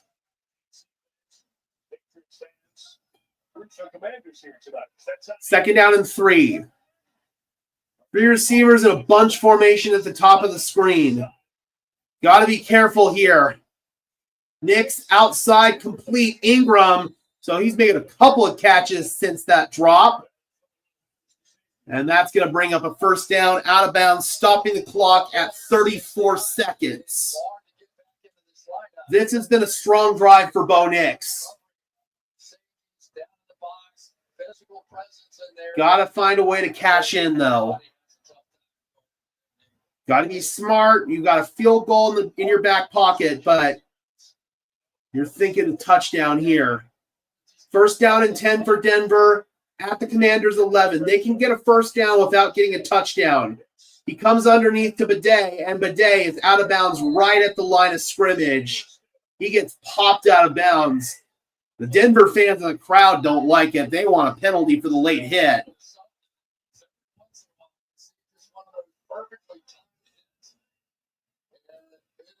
Been an easy year for any of these defenders, but something like that just every once. What did you want me to do with the game clock? Did you want me to tell you when the clock lines up or what?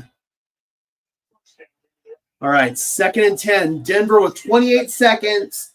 They're out of timeouts. Washington, for whatever it's worth, has 2. You've got to be smart here. Nix in trouble. He's going to throw it. Touchdown! As he was going down, he throws a touchdown to Cortland Sutton. Let's go! Bo Nix, he was getting hit, nearly got wrapped up, almost looked like he was throwing it away, but gets it out. Really great drive from Bo Nix. Beautiful, beautiful drive. They went up-tempo for a good chunk of it. It looked like Preston Smith had him for a sack, but as he was falling down, he throws a pinpoint accurate pass to Cortland Sutton. Ooh, Smith just about had him. Ball came out before his knee hit the ground. Extra point by Will Lutz is good. And the Denver Broncos take the lead back. There we go. That is exactly what this offense needed, and that's exactly what Bo Nix needed. That is exactly what we needed right there. Yeah, that was nice. That was really nice. Show what time you have in the game clock. I can't show it on my screen. I don't have a way to bring that in, but I'll try to tell you as best I can. If Mahomes made that throw, the media would have been all over it. Yeah, for sure. Now, that's a little Mahomey. That was a little Mahomey. It really was. There we go. I feel that's what we need to do is more high tempo. We'll see if they lean more into it because they have been good with it. Thank gosh. Way to answer back. Okay, Bo, leave again. We are so much better in 2-minute drills than the rest of the half. Bo's clutch gene kicks in.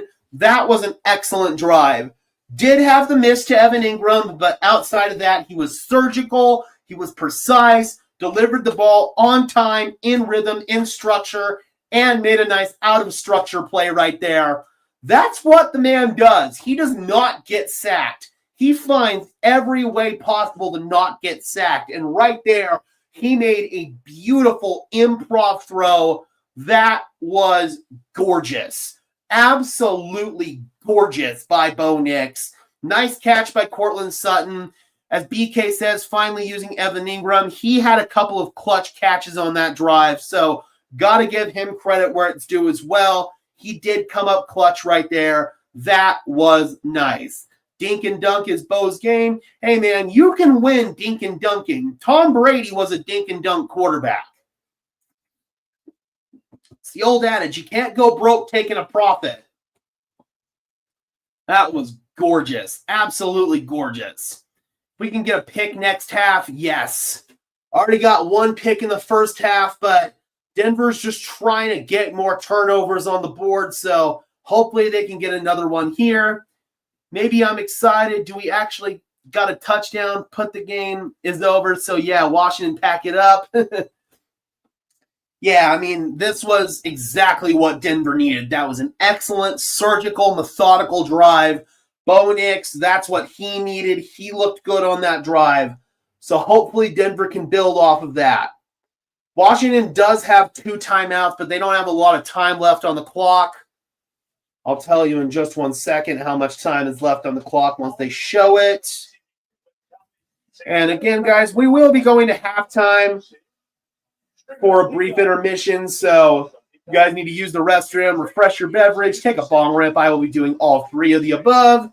23 seconds for the Commanders and 2 timeouts. So we'll see how aggressive they want to be, down 6. Deebo Samuel is going to bring this one out, and Samuel gets a block. Samuel spinning. Samuel across the 35. Oh, the ball came out. Ball. Get on it.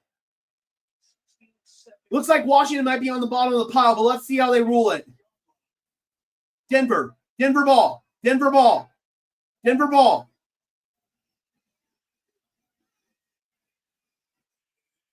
And it's Washington ball. Bummer. Yeah, Jeremy McNichols, he sucked it in for the Commanders. So Denver almost had an opportunity right there. Maybe put 3 more points on the board, but it doesn't materialize. Oh, that would have been huge, man.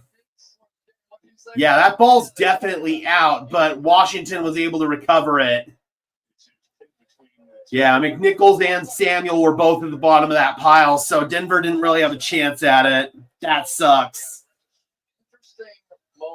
That would have been huge, man. Denver would have been in field goal range. They could have made it a 2-score game, but Washington's not going to screw with this. They're going to take a knee. They're going to halftime. All right, Broncos country, since they're going to halftime, we're going to halftime. Thank you guys so much for tuning in. Oh, nope, that's my graphic from the last game.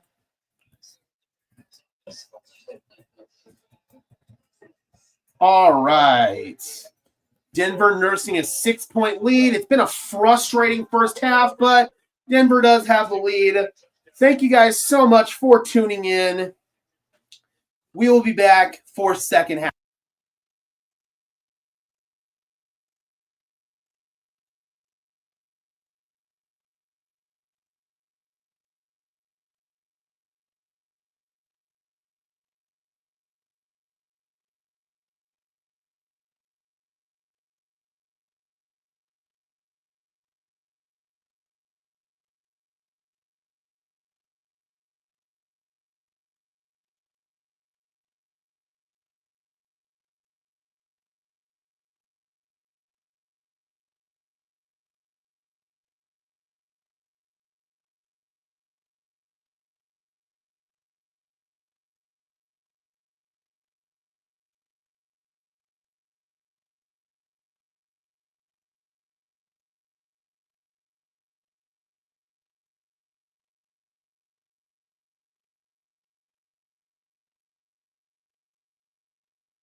All right, Broncos country. We are back for second half action from Landover, Maryland, as your Denver Broncos are nursing a 13-7 lead over the Washington Commanders.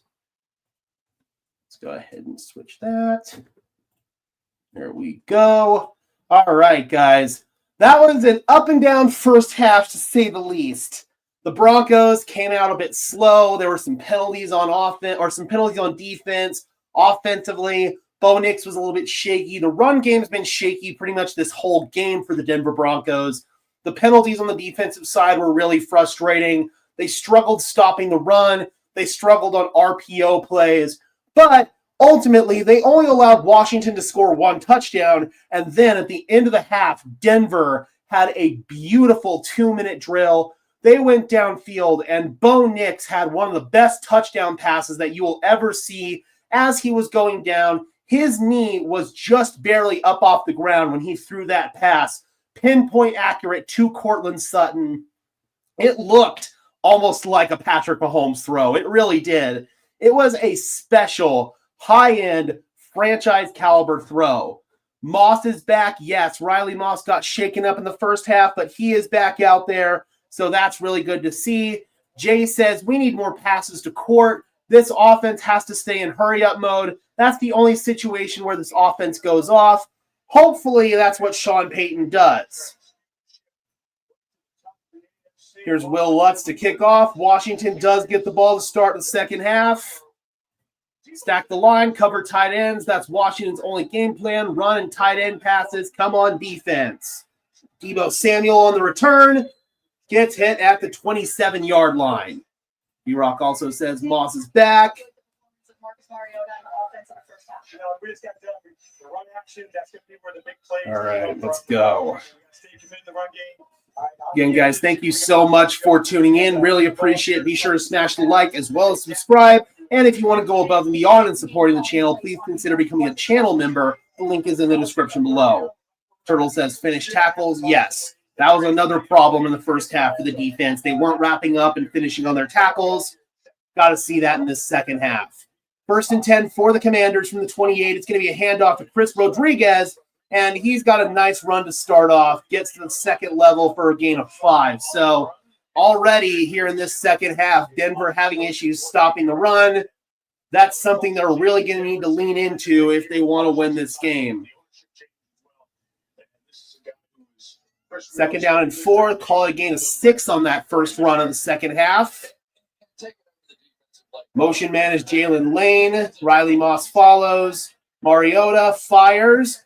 Left side, it's caught. Zach Ertz. So we had Ertz kill us in that first half a little bit, and he gets a big catch there, working on Talanoa Hufanga, and another first down for the Commanders. It's not been a very good day for the defense so far. Yep. That's just rough for Hufanga. Gets completely out of position. Good route by Zach Ertz. 1st down and 10 for the Commanders from the Denver 48.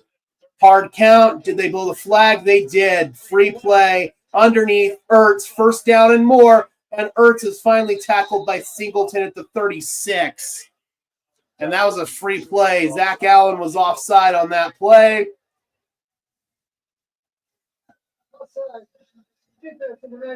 Horrible start to the second half for the defense. Horrible. They are not playing well today on that side of the ball. And if the defense is having an off day, Denver might be in trouble. Still being pretty cautious on the back end. Champ says put Barron on Ertz. I mean, that's a possibility at this point. He's been killing him. 1st down and 10. Motion of the tight end in the backfield. Handed off to Rodriguez. No, Mariota's going to keep it. Denver over pursued. And Marcus Mariota with yet another 1st down. He might be a little slow to get up. Yeah, a little shaken up. He's popped up to his feet. But this defense has not been good, man. They have not been good at all today. Yep, they over-pursued. Zach Allen thought he had a tackle in the backfield, but Mariota pulled it out on the RPO. Or on the read option, I should say. Yeah, this defense is looking really bad. They are looking really bad right now. First down and 10 from the Denver 17. Just got it away, and they hand it off. Not much on that play. Good defense by Denver. DJ Jones was in on that stuff. Second down and 9. Just under 500 his 5 years starting there, and then bounced around with a couple of stops back to See if Denver can hold Washington to a field goal. Like we say, this is the area where Denver usually does their best on defense. Still, though, man, you can't let them keep getting down here. You've got to get more stops between the 20s. Second and 9. Throw screen. It's complete to McNichols. He's going nowhere. Well played by Jaquan McMillan. Really well done. He's been fantastic this year. And that brings up third down for the Commanders. Yeah, they're great at playing down to their competition, and it's frustrating. Good thing Jaden isn't playing. Hell, I almost feel like they'd play better if Jaden were playing. That's typically how it's been working for this Broncos team.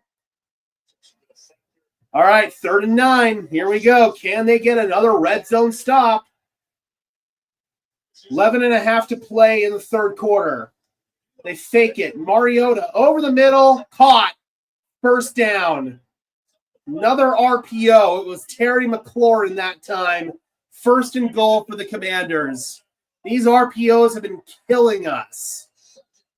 This is what we need to McLaurin on the team. Watch him just go in there and sit down. He realizes Marcus took a second to pull that one out, and then he hesitated and threw it on that window. It was open. Puts it right on him, man. Nice catch going low by Terry McLaurin. First and goal from the 3.5-yard line. Wildcat with Deebo Samuel. He's going to take it, and he's going nowhere. Jonathan Cooper was all over that. Several other Broncos were there as well, but Coop got the most of that one. Lost on the play, second and goal. That whole week off last week is showing. Yeah, a little bit. Too rusty on the defensive side of the ball, man. I know what they're doing. They're waiting for the linemen and get orders and all that stuff, but second and goal. Can Denver get a stop? Vance Joseph and Cliff Kingsbury, they actually worked together in Arizona. Vance was with Cliff Kingsbury's defensive coordinator. End zone, incomplete. Too high for McLaurin. Surtain on the coverage. But yeah, VJ, he was Cliff Kingsbury's defensive coordinator when Kingsbury was the Cardinals head coach. So they're both very familiar with each other. They're familiar with each other's scheme. So that might be why we're seeing Washington move the ball so well. And it's something I didn't think about until now when they showed them on the camera at the same time. I didn't think about that until literally right now. It actually makes a ton of sense. Third down and goal. Mariota floats it upstairs. Oh, Jesus. One-handed catch. Treylon Burks. Touchdown, Washington. You just got to tip your cap to Treylon Burks on that one. That was just nothing short of amazing. On Riley Moss, who was, as usual, in perfect position. That was just a insane one-handed hit. Oh, my God, dude. What? How? That was OBJ-esque right there, man. What an insane one-handed catch. You can't even get mad at that. That was just beautifully done. And the extra point, almost missed it, but Jake Moody leaks it in, and Washington takes the lead back. Woo, man. That was nasty. Moss got mossed.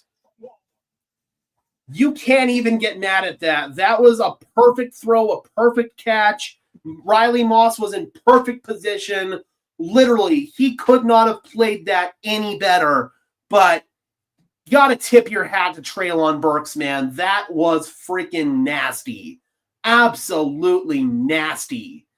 Mariota is torching this defense. Am I really seeing this garbage? Like I said, Cliff Kingsbury is very familiar with Vance Joseph's defensive scheme, so he knows how to attack it.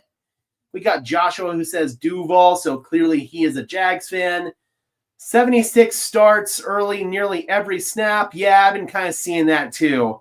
Moss got mossed, go figure. If I were neutral, I would have been hyped. I mean, that was just nasty. Nothing short of it. Yep, former first rounder Treylon Burks. Probably the best catch of his career right there. I mean, even if he had more length on that, I don't know if he would have had a chance. That was just an incredible high point by Burks. Yeah, he got mossed. What do you expect him to do right there? Seriously, he was in perfect position. There was nothing that Moss could have done on that play. Absolutely nothing. No one could have stopped that, like Snarf Bucket points out. People forget that Marcus is also a first rounder for sure. For sure.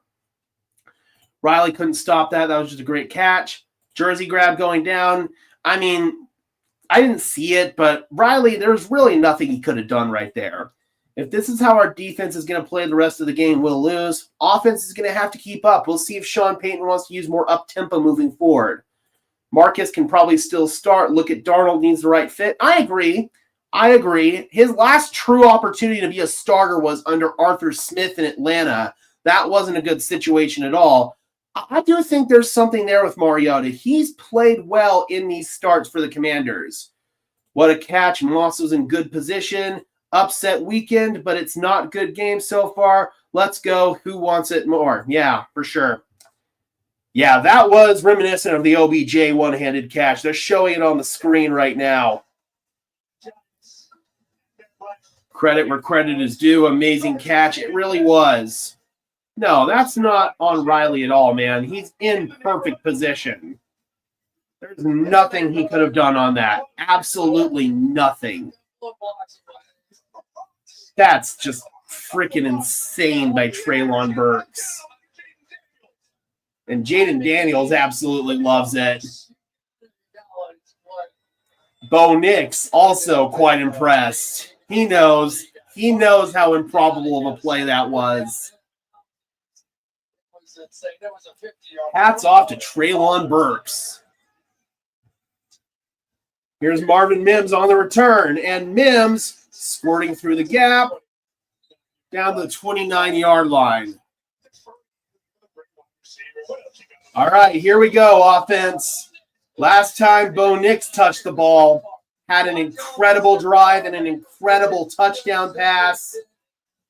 Yeah, Bo, these sidearm throws, man, he can deliver them. Ooh, and that one, man, the touchdown throw was gorgeous. Yeah, Bo was impressed. I thought that pass was going to be too high. I mean, Treylon Burks is a giant target. All right, Denver starts at their own 28. Evan Ingram goes in motion at the snap. They toss it to the left side to McLaughlin. And Jaleel tumbling forward for a gain of 2. To the 30-yard line, second down and 8. There's a big-time drive right here for Denver, trying to get the lead back. Literally, there was nothing Riley could have done. Even a tall corner wouldn't have been able to stop that. Like, the tallest corner in the game right now, I don't think would have been able to stop that. So you're saying Moss got bossed? Very good. He did. That was Burke's second career touchdown catch. That was a good. That's a pretty good second. Yep. Second down and 8. Second touchdown catch. Fake it. Nix rolling to his right. Nix looking downfield. Nix fires against the grain. It's dropped by Pat Bryant. Nix put it on him. Bryant couldn't hold on. Now it's a third down and 8. It was a pretty good throw on the run right there. Bryant needs to hold on to that.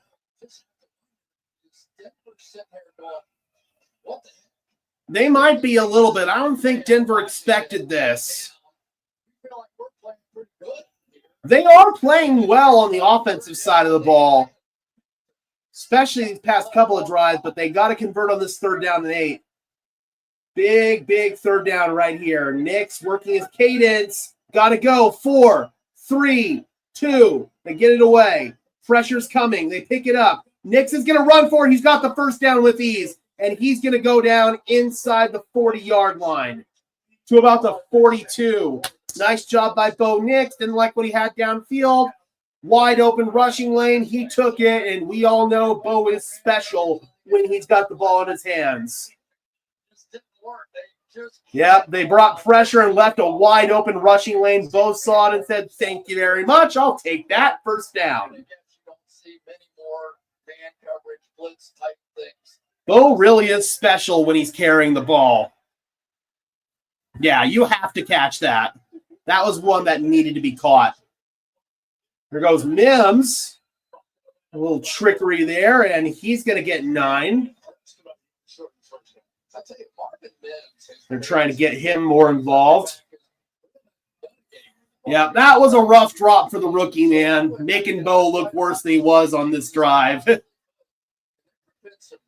Great protection, absolutely. That has really propelled this team and helped them win some games. It's battle of the trenches, baby. That's who's going to come away victorious in this one. 2nd and 1. They toss it. Oh, they're running a reverse. Back to Nix. Nix comes underneath, and it's dropped again by R.J. Harvey. Probably wouldn't have gone anywhere. Bobby Wagner was all over him. Seemed like they wanted to take a deep shot. It wasn't there, so Nix decided to check it down. Now it's 3rd down and 1. That's the right time to pop out a play like that. It's 2nd down and 1. Doesn't work out. You can come back and move the chains here on 3rd down. So I think Denver handled that well. The clock is stopped at 7:35 in the 3rd quarter. I think they wanted to go deep downfield. Washington played it well. It's 3rd and 1, and they're coming out with shotgun formation. I don't know if I like that. Harvey, no, Nix is going to pull it down. Nix trying to direct traffic, throws across the grain. High throw, caught. Oh, that was a dangerous throw by Nix, but it was caught by Bryant for the 1st down. We do have laundry, though. We've got to check it. Oh, dude, that was just insane. That's like one of those, no, yes. Was he beyond the line of scrimmage? That might be the thing here. He's had an issue with that a few times before. What do we got, Land Clark?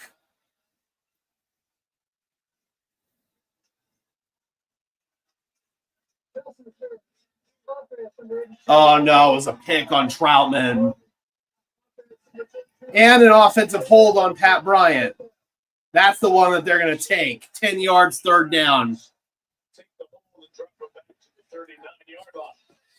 So Pat Bryant had the catch, but he was also holding earlier in the down, and there was an illegal pick on Adam Troutman.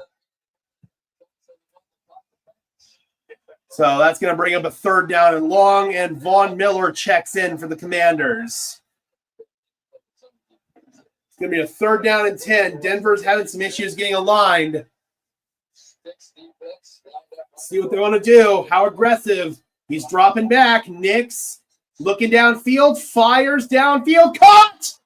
1st down, Cortland Sutton. Goes down to his knees to catch it. Bo Nix again, man. No flag on this play, and Denver moves the chains. Let's fucking go! Let's go, baby. A little double move. Turkey hole shot. Oh, gorgeous stuff, man. From the Washington 29, Nix comes underneath to the 25-yard line, out of bounds, gain of 4. Evan Ingram outside. Woo! Bo Nix making stuff happen in this one. Oh, man. And the O-line has been nails in this one. Absolute nails. Granted, the Commanders don't have a great pass rush, but still, Bo Nix has been kept upright for the good chunk of this game. 2nd down and 6. From the 25 of the Commanders. Jaleel, not much room, and Jaleel gets back to the line. 3rd down. You'd hate to have to settle for a field goal here. If Denver does get a touchdown, I'm thinking about going for 2.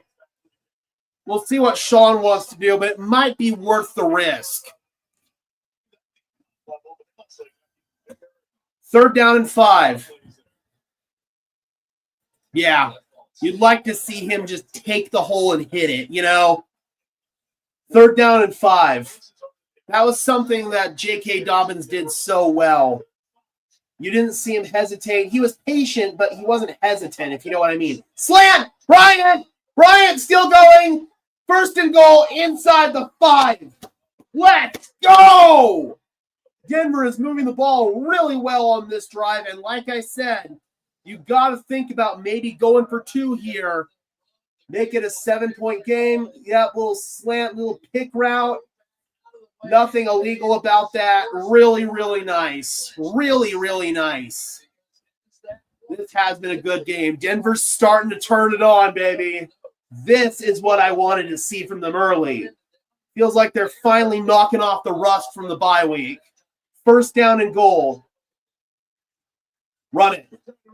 Up the gut. Harvey. Is he in? Got right to the goal line. They're going to say he's stopped short.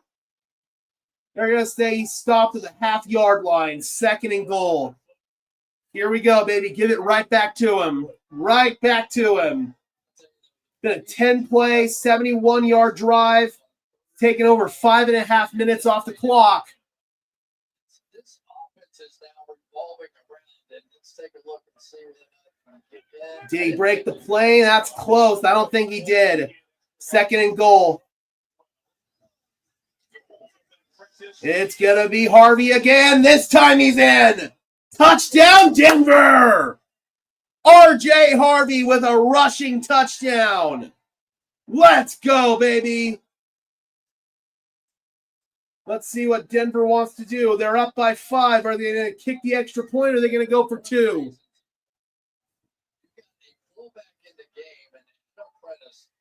Prentice leading the way. And Harvey able to slither his way in. Nice job by Denver. And they are winning the battle of the trenches. Sean's going to be conservative. He's going to kick the extra point with Lutz. Kick is up. And it is right down the middle. The Denver Broncos take a 20-14 lead in this back-and-forth game. Really, really nice drive by the Broncos. Some surgical throws again by Bo Nix on this drive. Really, really awesome stuff right there, man. Really awesome stuff. All right, I'm going to go ahead and reset my connection, guys. So we're going to lose the stream for like 15, 20 seconds, and then I'll be right back having to route it through my mobile hotspot. So I'm going to do that right now since we're in a TV timeout. I'll be right back.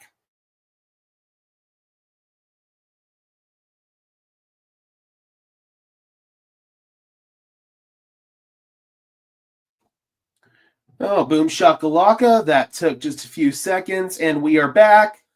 Offense is showing up. That was a really nice drive. Their last 2 drives have been money. Absolute money. And Bo Nix, excellent bounce back. A little shaky to start this game off, but ever since, he has been money. On time, in rhythm, made some nice plays out of rhythm as well. He has been awesome. Beautiful drive. Yeah, really, really nice. Can't believe the defense is getting outplayed by the offense. Yeah, man, it's just one of those games. The defense has not been good. We'll see if they're able to step up, and I'm confident in them. I think they're going to step up. They have shown many times that even when they're down, they are never out. So I'm not worried about this defense overall. It's just good to see that the offense is pulling their weight in this game. Really, really good to see. Bo really stepped up this half. He's been surgical. Really, ever since the 2-minute drive to end the first half, Bo has been really, really good. He's been calm, well done so far, and I like how his feet have looked in this game. You haven't seen him really get happy feet too much. Sure, he's gotten out of structure and has had to make some plays when his feet haven't been set, but They've been more like true out of structure plays as opposed to both screwing up a play in structure, if that makes any sense. Moss was good in coverage, but what a catch by Burks. I mean, you just got to tip your cap to Burks in that situation. There was literally nothing that Riley Moss could have done. He was in perfect position. He was right there where he needed to be, and Burks just made a more physical play. Haven't seen a sack yet. Personally, I'm tired of hearing about breaking that Bears sack record. I want to say we did get a sack earlier. I know we had one that was close. Marcus Mariota was able to get the throw away before Nick Benito wrapped him up. So they've had some opportunities in this game. And we finally saw him come away with a turnover in this one. Dre Greenlaw had that first half interception. Hopefully we can see some more turnovers here in this half for this Broncos defense. Deebo Samuel on the return. And Samuel is brought down at the 25. All right, this is a big opportunity right here for the defense. They've got to get off the field. They got to find a way to get a stop in between the 20s. I do not want Washington to get points on this drive. Big, big opportunity right here for this defense. Not how you start, it's how you finish. Appreciate it, MMA, really do. First down and 10, and Commanders, they do a lot of their offense out of shotgun. Setting up a screen here to McNichols, and Denver blows that up. Jonathan Cooper catches him from behind. No gain on the play. WYZ says 3 and out would be nice. You got to pressure him.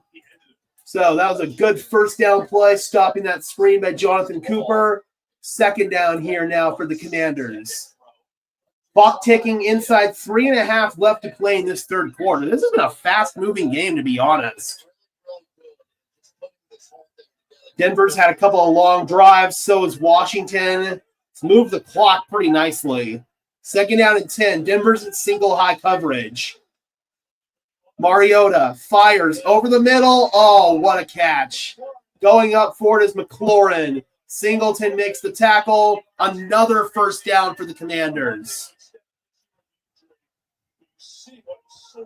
Washington is really moving the ball. And like I said, Cliff Kingsbury is very familiar with the weaknesses and the strengths of Vance Joseph's defense.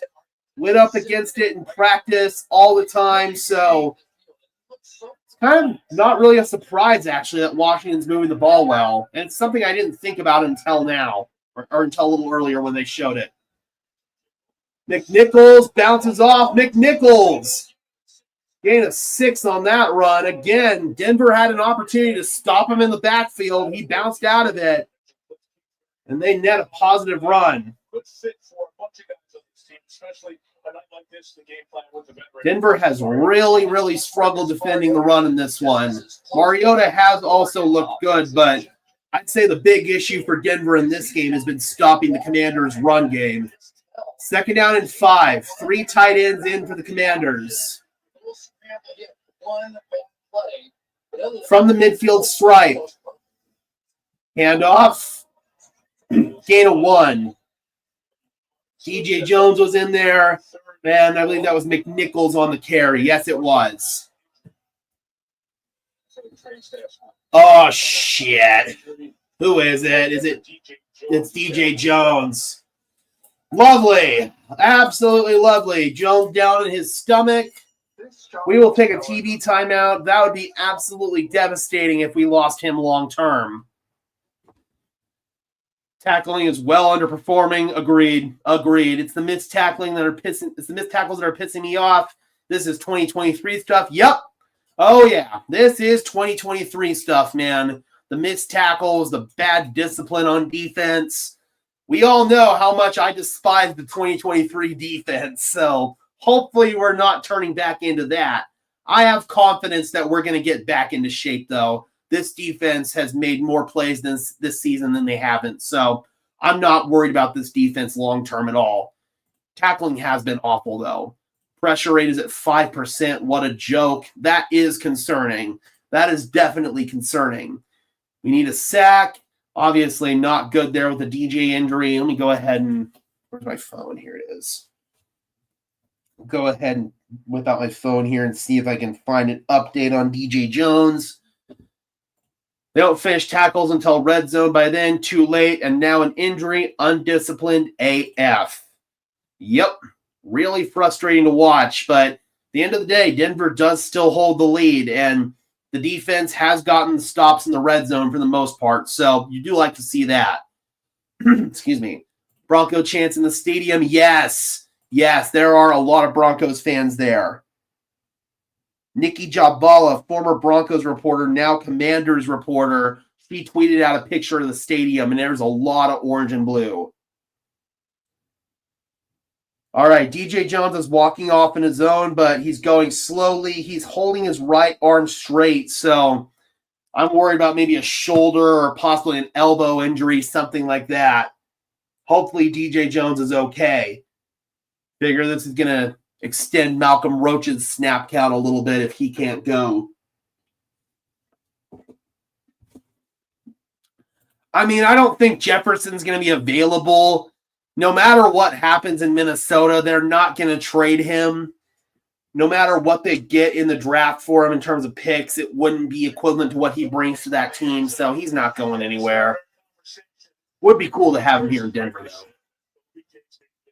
A little bit better.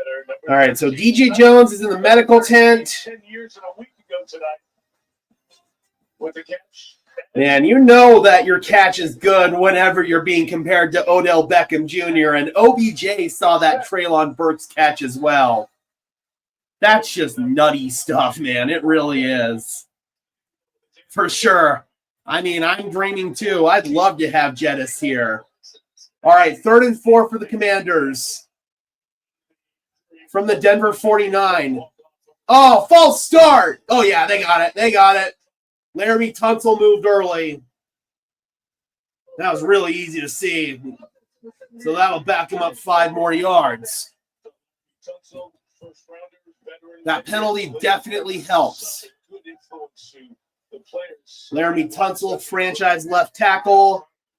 Does rack up some penalties, but you'll take the penalties if that means that you're going to keep your quarterback upright.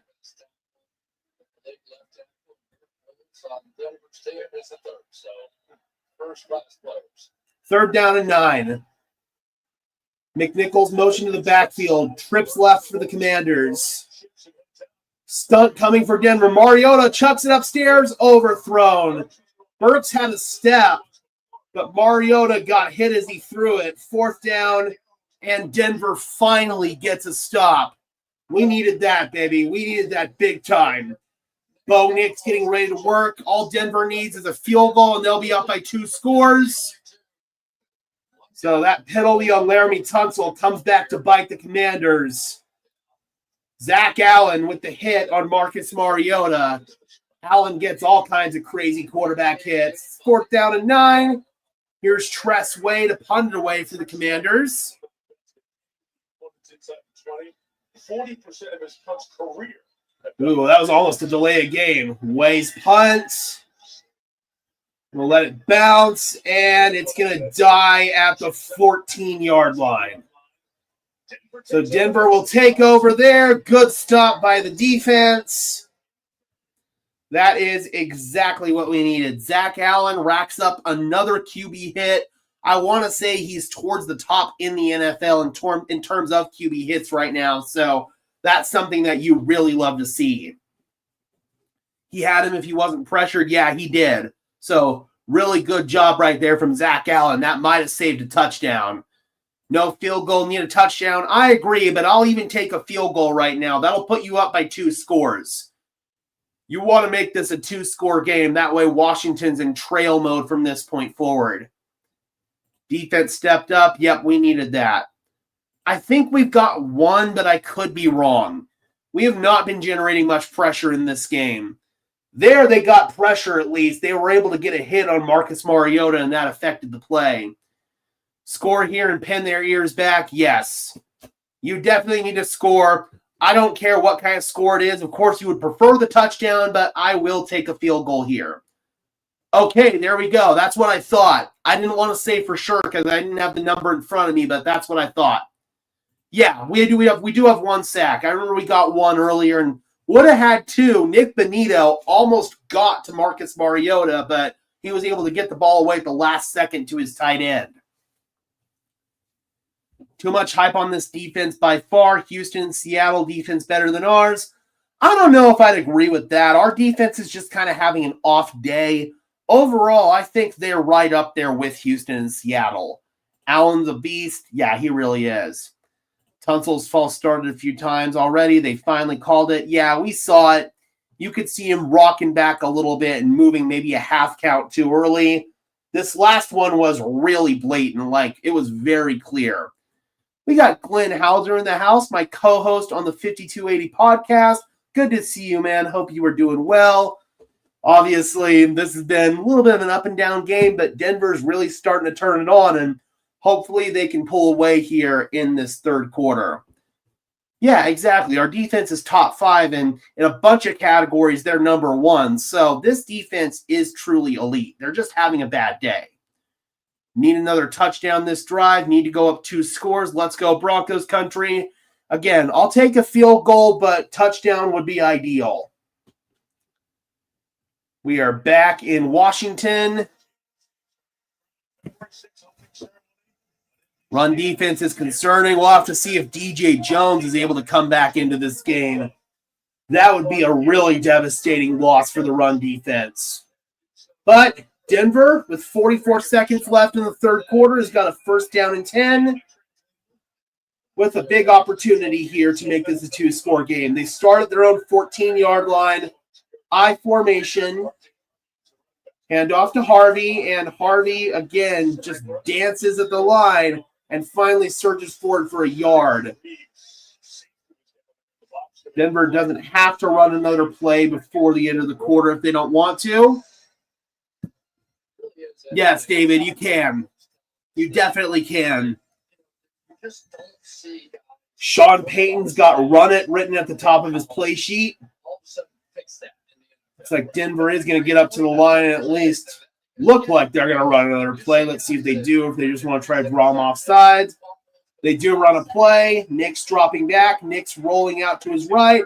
Nick's directing traffic. Nick's throwing against the grain, and Nick's complete. Pat Bryant. Dude, Nick's is having a really good day. Like, he has turned it on since the second quarter. That was a surgical throw, dude. Bo is making some seriously good throws in this game. This is what I wanted to see, man. I am really impressed. What a crazy thing how offense clicks and defense is not looking too good. I just think the defense is rusty, and like we talked about, Vance Joseph and Cliff Kingsbury work together in Arizona. Cliff knows the ins and outs of Vance Joseph's defense, the strengths, the weaknesses. So I'm not exactly surprised that the Commanders are moving the ball well against this Broncos defense, but still, Denver is finding a way to get stops when it matters most. That is the most important thing. Go ahead and change this to quarter 4. As the Denver Broncos are nursing a 6-point lead.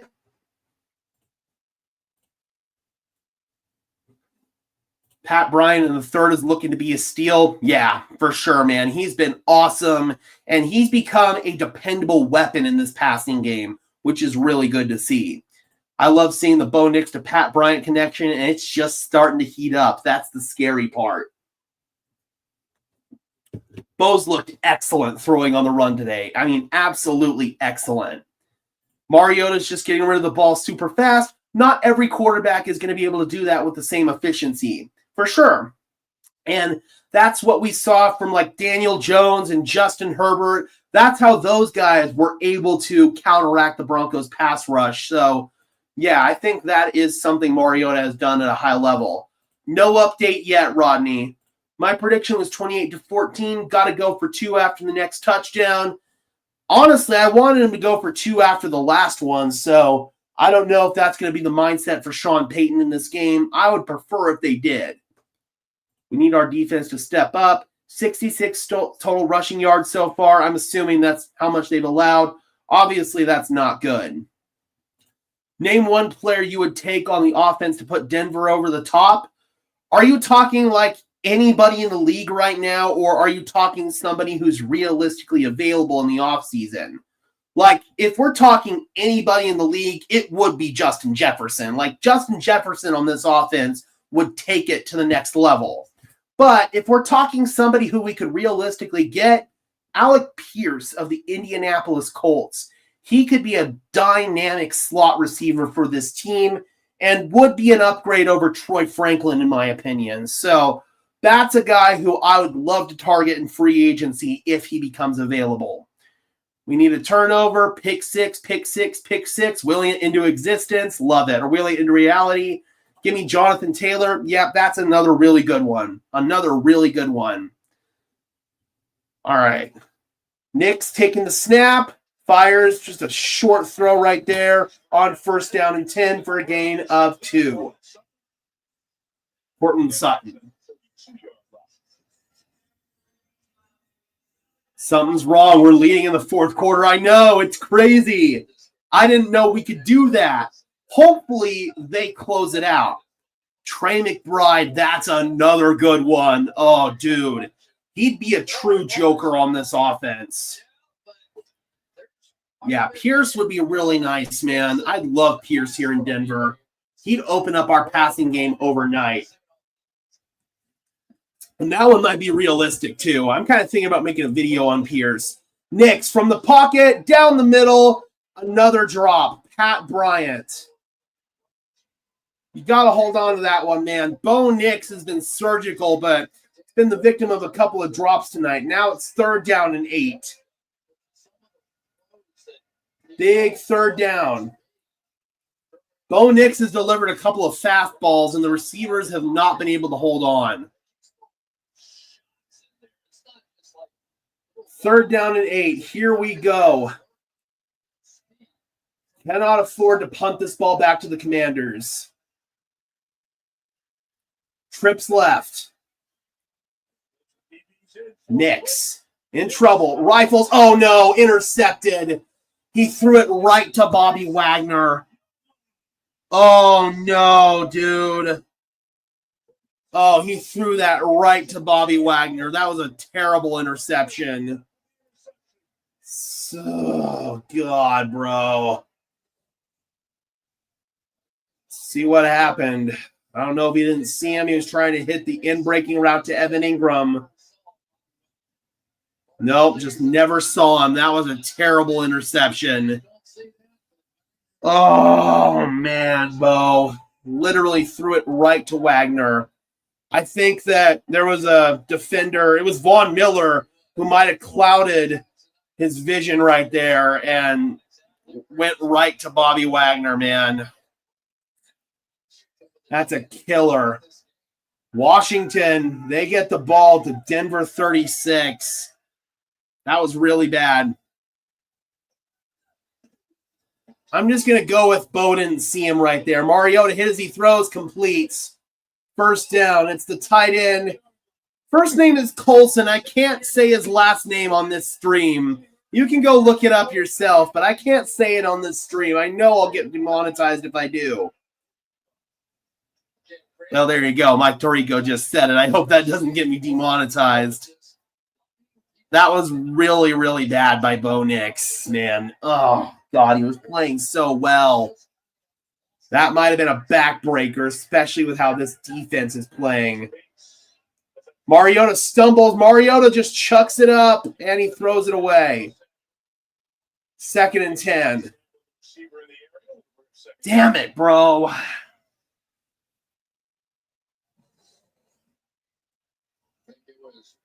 Yep, faked it to Bill Krosky-Mara, and yeah, Mariota just stumbled on that one. 2nd and 10.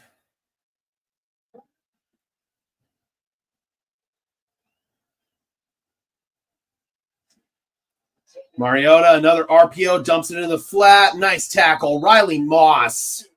And now Riley is holding his shoulder. He's down on a knee holding his left shoulder. He gets up, trying to work it out.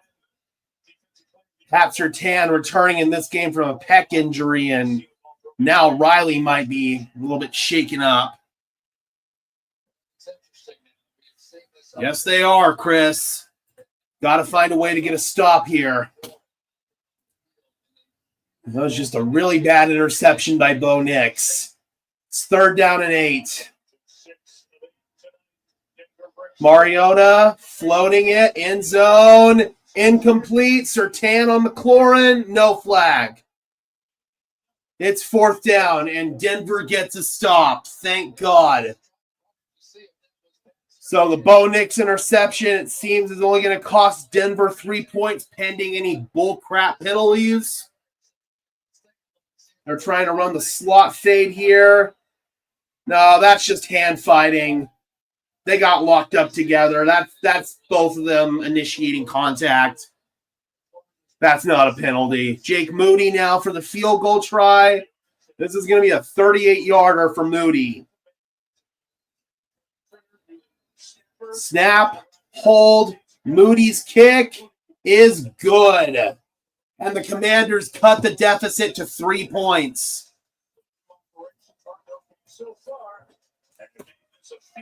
20-17. So the Commanders get 3 points off the Bo Nix interception. Denver still leads 20-17. I know it's close, but I feel like there's no way we lose this. I hope so. I mean, I don't think they're going to, but we've got to at least make some more plays here in this quarter. That Nix interception reminded me of Russell Wilson's interception on Christmas. I mean, it was the exact same player. It was a slightly different route on that play, but same player who intercepted it, Bobby Wagner.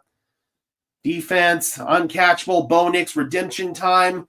Yeah, need a big drive from Bo, man. He was cooking on that drive prior to the interception, and he was making that throw with confidence. He just did not see Bobby Wagner lurking underneath. We've been moving the ball, just forget the pick. I'm not worried about Bo. He's got goldfish brain. He's going to flush that pick out of his system. I expect him to come back out slinging like he's been slinging pretty much all day. Nice job, PS2. I hope Riley's okay. Yes, we're going to have to monitor that situation with Riley and his shoulder. Bo needs to read the defense. Let's get back on top. On that interception, I actually think his vision just got clouded. Von Miller wrapped around and got in front of them, and at first it looked like the window was going to be good, but once Vaughn clouded his vision, I don't think he saw Bobby Wagner. So that's just one of those unfortunate ones where you got to flush it quick, you got to move on, and you've got to continue to be aggressive slinging the pill. Run the ball with Harvey and mix up with jet sweep to Mims. We've seen both of those in this game, so we'll see if they keep doing that. I want the Broncos to go after Rico Dowdle. He's a monster. That would be sick. I'd love Rico Dowdle here. J.K. Dobbins, Rico Dowdle is kind of a 1-2 punch in the backfield. Yes, please. And they're showing a commercial for the free throw merchant Shai Gilgeous-Alexander and the Oklahoma City Thunder. People talk about next big dynasty in the NBA, and the only dynasty that the OKC Thunder are a flopping dynasty.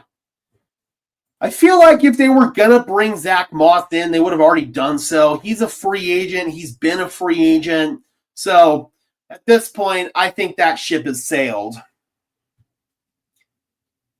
Who knows, though? Maybe another injury at running back could force their hand. Obviously, we don't want to see that. Let's get a tutty on this drive for sure. We need a bounce-back drive from Bo Nix after throwing that interception. This game is too close for comfort, man. It really is. Washington's offense has been playing well. Our defense has struggled.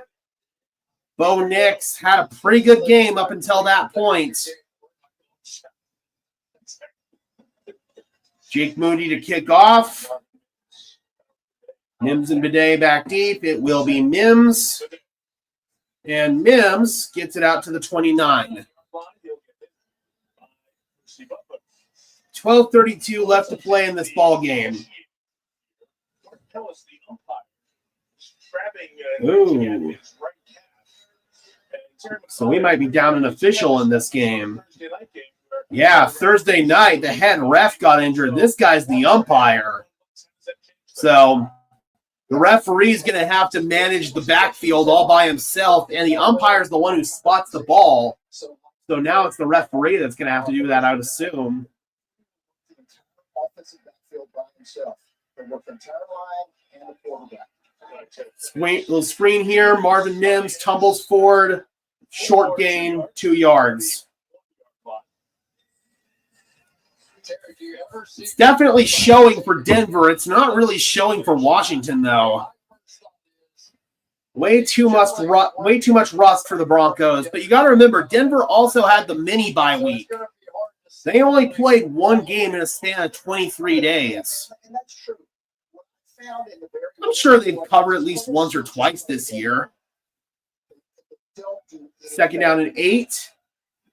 To take advantage of. They don't think like Chris, what you say. Nobody thinks like Chris. Second and 8. Fires. Caught. Brought in And gain of about 5. Pat Bryant. on the corner. I mean, they covered the spread in their last game because they won. Because the Chiefs were favored in their last game, so that's a spread cover. You want to see it, right? Let's keep going with Yep. this thing. Keep slinging the pill, man. Let him know that it doesn't Let Bo Nix know you have confidence in him. Let's go win this football game. Third down and 3. Nix. He's in trouble. Nix. He's caught from behind and sacked. Frankie Louvu. Nix had nowhere to go. Nowhere to go that he liked, and he's going to have to eat it. Denver's going to have to punt it away. from Samoa to the NFL, but not by much. Look how far. Yeah, Frankie Louvu, man.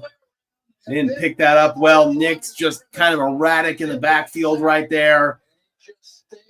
Dropped his eyes, started panicking. That's not a great sack. Fourth down and 9. Here's Crawshaw for his second boot. Jeremy Crawshaw. Jalen Ladies back. Kick. Crawshaw gets it away. Angles it away from Nice the- punt. And we'll see Let's see where they spot it. Looked like it went out to 25, but they always spotted a little north of there. 27-yard line is when it went out. Not a bad punt right there.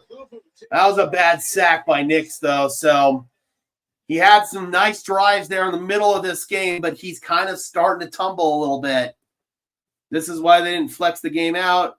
One game in 23 days is not good for us. I see hold the lead. Yep. Man, things are starting to get erratic here. Bo Nix is kind of starting to get topsy-turvy. Bad interception and now a bad sack. So hopefully, where's my phone? Here it is. Hopefully he's able to settle down, but now our defense has to go back out there. They're struggling and they're nursing just a 3-point lead. I need to increase my cardiac medication when watching the Broncos. Yeah, for sure. Oh, man. There's never going to be a comfortable game with this team, is there? I mean, we had the Dallas game, but outside of that, oh, man.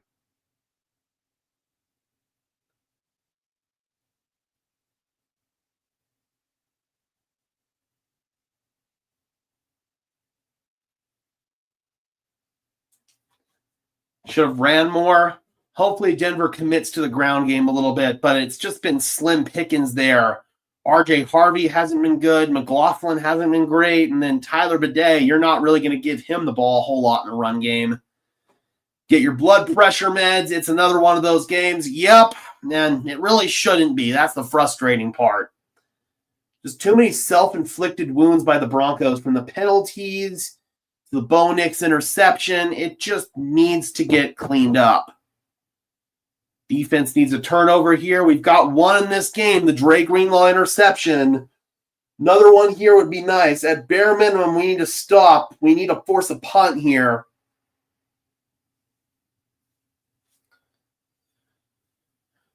Oh, man. Big stop or pick six, one way or the other.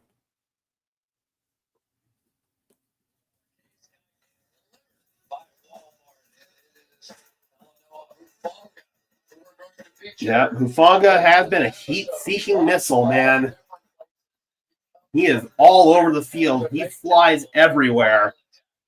He sets the tone on this defense time after time with his just raw emotion and ability to make plays just like that. All right, 1st and 10 for the Commanders from their own 27. Denver needs a stop.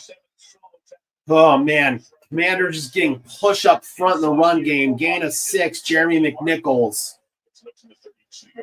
They are getting a lot of push up front.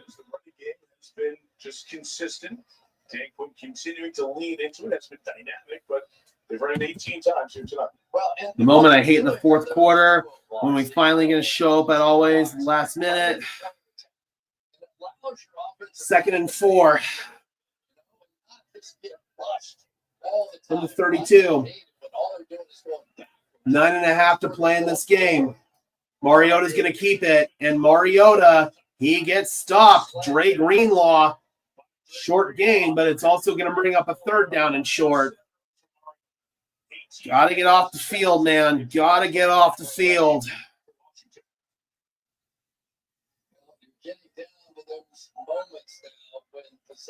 Cliff Kingsbury sitting in the play.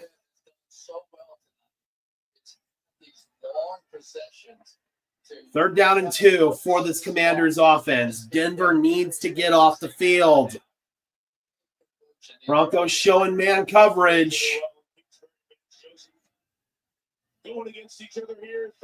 Mariota floats it. Incomplete. McMillan in the coverage of Samuel. No flag. And Denver does get off the field. Let's go. 3 and out for the Commanders. Excellent coverage by Jaquan McMillan on that slot fade. Yeah, they just kind of ran a rub play, pick play, whatever you want to call it. Jaquan McMillan handled it beautifully. And now here's Tress Way for another punt. 3 and out. Rodney says, pay McMillan. They dished out a bunch of extensions over the bye. Jaquan was not one of them. He is a restricted free agent, so it's going to be easier to bring him back. Fair catch signaled for by Mims and made at the 20-yard line.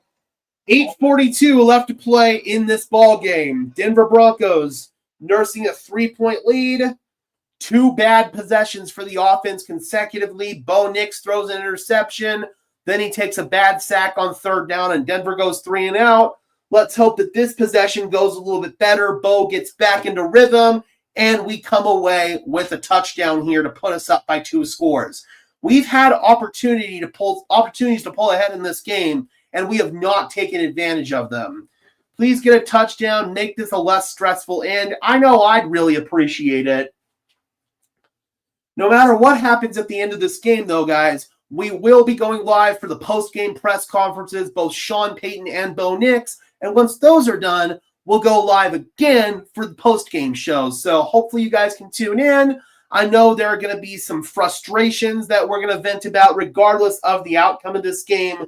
You were expecting Denver to look a lot smoother, look a lot more disciplined if they were coming off a bye week, which they were, and they just haven't looked like that so far. The rust has been very apparent. Bo can't afford to take another sack or a turnover. No, we cannot afford any negative plays moving forward. Being a Broncos fan is not good if you have anxiety. I feel that. I definitely feel that. So, yeah, this is a big possession coming up for this Broncos offense. It's been up, it's been down in this game. We've got to finish it out the right way. Oh, boy. Denver Broncos, they are looking for their 9th consecutive victory. They're looking to move to 10-2 on the season. Really, really, really big stretch coming up. Got the Raiders next week on the road. Then we return home to face off against the Green Bay Packers. Then we've got another home date after that with the Jacksonville Jaguars. So some really, really important games coming up. If Denver finishes out this game with a dub, and if they take care of business in their next 3 games, then the Broncos should have the number 1 seed locked up. We'll be paying attention to that Patriots game tomorrow against the Giants. If the Giants can maybe help us out and get an upset victory, that would definitely help us out in terms of contending for that number 1 seed. They've seen a great turnaround in Denver. There's the Broncos ownership group, Greg Penner and Kerry Walton Penner. All right, 1st and 10 from the 20-yard line for Denver. Really need a touchdown here on this possession. 2 tight ends set to the right. Making a jumbo set with Frank Crum, and that leads the way for Jaleel McLaughlin. One of the better runs of the day for this Broncos offense. Jaleel McLaughlin picks up 15. We needed that. Yep, you get Frank Crum grading that road up front, along with the tight ends. Nice block by Troutman. Even Evan Ingram getting in there, digging into that dirt, and the Denver Broncos pick up a first. So there's your first down, and now you kind of want to start thinking about milking the clock as well. So I wouldn't be surprised if we see more running. Crum's in again. He's at the end of the line.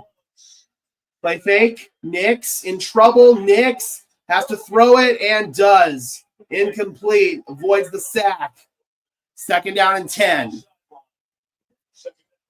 I think Von Miller was in the backfield. No, it wasn't Vaughn. It was not Vaughn. It was Luvu was in there and 52 was in there. I think that's Preston Smith. Yes, it is. Just able to get that one away. Frank Crum checks out. 2nd down and 10. Jake, it's been up and down for the Broncos. It's definitely been up and down. 2nd down and 10 now. Pistol formation. Franklin goes in motion. They hand it off to Harvey. He bounces outside. That's a bad decision. Able to tumble forward for a couple of yards, but that brings up another 3rd down for the Broncos. 7:42 and counting left in this ball game. 3rd down and 8. Von Miller's checking in for Washington. Big 3rd down. They're playing some really good football right now, the Panthers are. Oh, the umpire's back in. Had the calf injury earlier in the game. It's 3rd down and 8 for the Broncos at their own 36. Oh, boy. Got to get a conversion here on 3rd down. Nix fires underneath. It's Prentice, and Prentice tumbling forward. He's got the 1st down. Vaughn can still play, man. He can still rush the passer. He is still a sack merchant. He doesn't play a lot of snaps anymore. He only plays like 30% of the snaps or something like that. Upset weekend. If the Broncos lose, Vegas has something to do with this. When this game is over, I'm going to watch The Last Boy Scouts featuring Bruce Willis. Hey, man, this game's not over yet. Broncos still lead by 3 points, and they're moving the ball here on this drive. 1st down and 10 for Denver from their own 47. Troutman goes in motion to the left, and they hand it off up the middle. Harvey's going nowhere. This run game has really been frustrating. Bobby Wagner was in on the tackle, along with Jordan McGee. 2nd down for the Broncos. Clock ticking, inside of 6 minutes left to play in regulation. Right into the hole to make that tackle. Yeah. Harvey had absolutely nowhere to go on that one. 2nd and 10. Empty backfield for Nix. He's rolling, resetting his base. Nix has to throw it in the dirt. Pat Bryant, closest receiver in the area. It's 3rd down and 10. Oh, God, Broncos country. Oh, boy, oh, boy, oh, boy. Denver has been playing down to their competition in this game. Bo Nix had a really good middle stretch. Unfortunately, he's kind of started to taper off moving forward.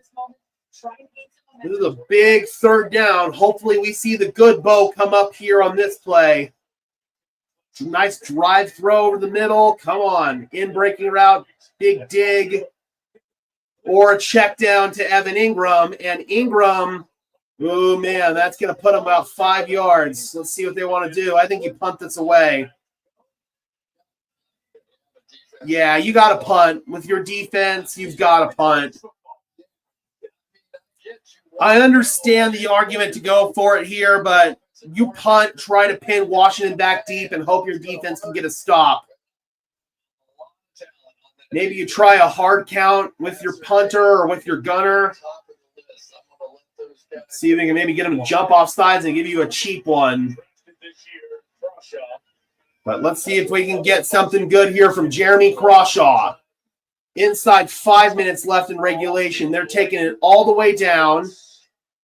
Crawshaw kicks it. And that's going to be down. Ooh, did it cross into the goal line? Did it cross? They got it. They got it down at the 1. Let's go. Let's go. Jeremy Crawshaw with a masterful punt. Little Jordan Humphrey was down there to down it. Oh, Washington wants him to review it. They think that it hit the goal line. Did it hit? No, it did not. Oh, but wait. Humphrey's foot. Oh, Humphrey's foot was on the line. That's a touchback. Bummer. Bummer. Oh, man. Humphrey's foot was on the goal line when he touched it. So it's going to be a touchback. Commanders ball at the 20. Oh, bummer. Oh, man. So we thought we had it downed. Unfortunately, Humphrey's foot was right on the chalk when he touched it. So that's a touchback. Bummer, dude. So now Denver's defense nursing a three-point lead here.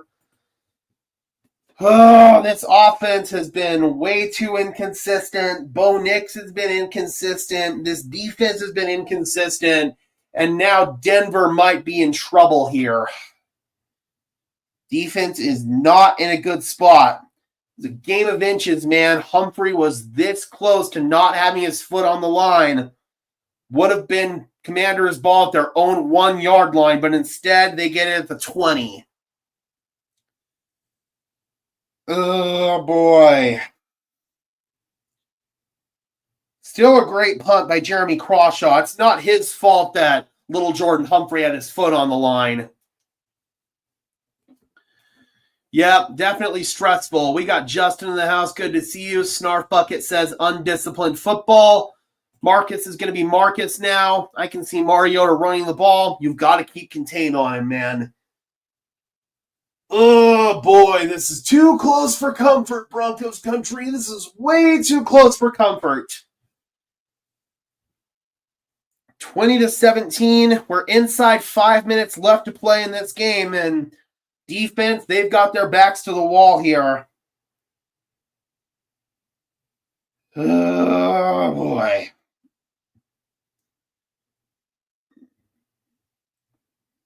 Oh, come on. We've got freaking Twitter pundits blaming Darren Rizzi for that. Like, come on. Yeah, it's true. He hasn't. Between being on the Giants practice squad and now he's finally seeing playing time coming back here, but didn't see a lot of time early in the year especially. Each game gives me a new batch of gray hair. I'm right there with you, man. I am right there with you. Now defense has their back against the wall. Next Sunday night is going to be the Chiefs and the Texans. Houston wins, man. Kansas City is pretty much knocked out of playoff contention. Oh, boy. Washington begins this drive at their own 20-yard line after that touchback. Mariota rolling. Mariota throwing. Mariota completing on the sideline. Terry McLaurin working on Pat Surtain. man. First down, Commanders. Clock stopped at 4:36. Bo Nix and Davis Webb having a conversation on the sideline. Feels like the momentum of this game flipped when Bo Nix threw that interception. Now it's first down and 10 for the Commanders from their own 36. Hand off to Krosky Merritt, and he's only going to get one. Dre Greenlaw in on the tackle along with Brandon Jones. Oh, boy.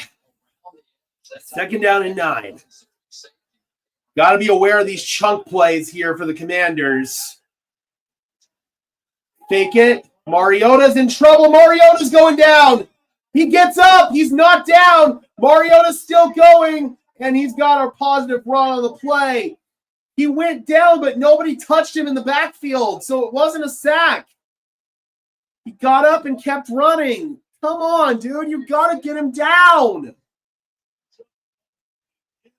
Oh, he's touched. He is touched. He was touched. Yes, Dondre Tillman touched him. Dondre Tillman touched him. That will be a sack. Sean's not happy he had to burn a challenge over it. But yes, okay. They didn't have to challenge it. Instant replay took care of it. Went to instant replay. Or no, they did challenge it. Take a look at this one. It appeared to me on our original line feed that he definitely lifted his leg. He did. That's tripping. Should have been a 15-yard penalty from the previous spot. Oh, yep. Oh, yeah. That was one that Tillman got away with. That could have been tripping. So what do they do here? Do they rule that as a sack? You kind of have to at this point, right? It should have been a trip. All right, they do rule it as a sack. Third down and 21. And I don't think Sean had to use his challenge. Okay. Yes, that should have been a penalty. Denver did get lucky there. Absolutely, they did. Okay, so Sean Payton did not need to use his challenge, I don't believe. Instant replay called it back as a sack. It's third down and 21. Denver's playing deep zone coverage. Mariota yucks it.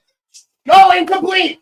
Incomplete. Alex Singleton. Yes, Alex Singleton knocked it loose. Incomplete.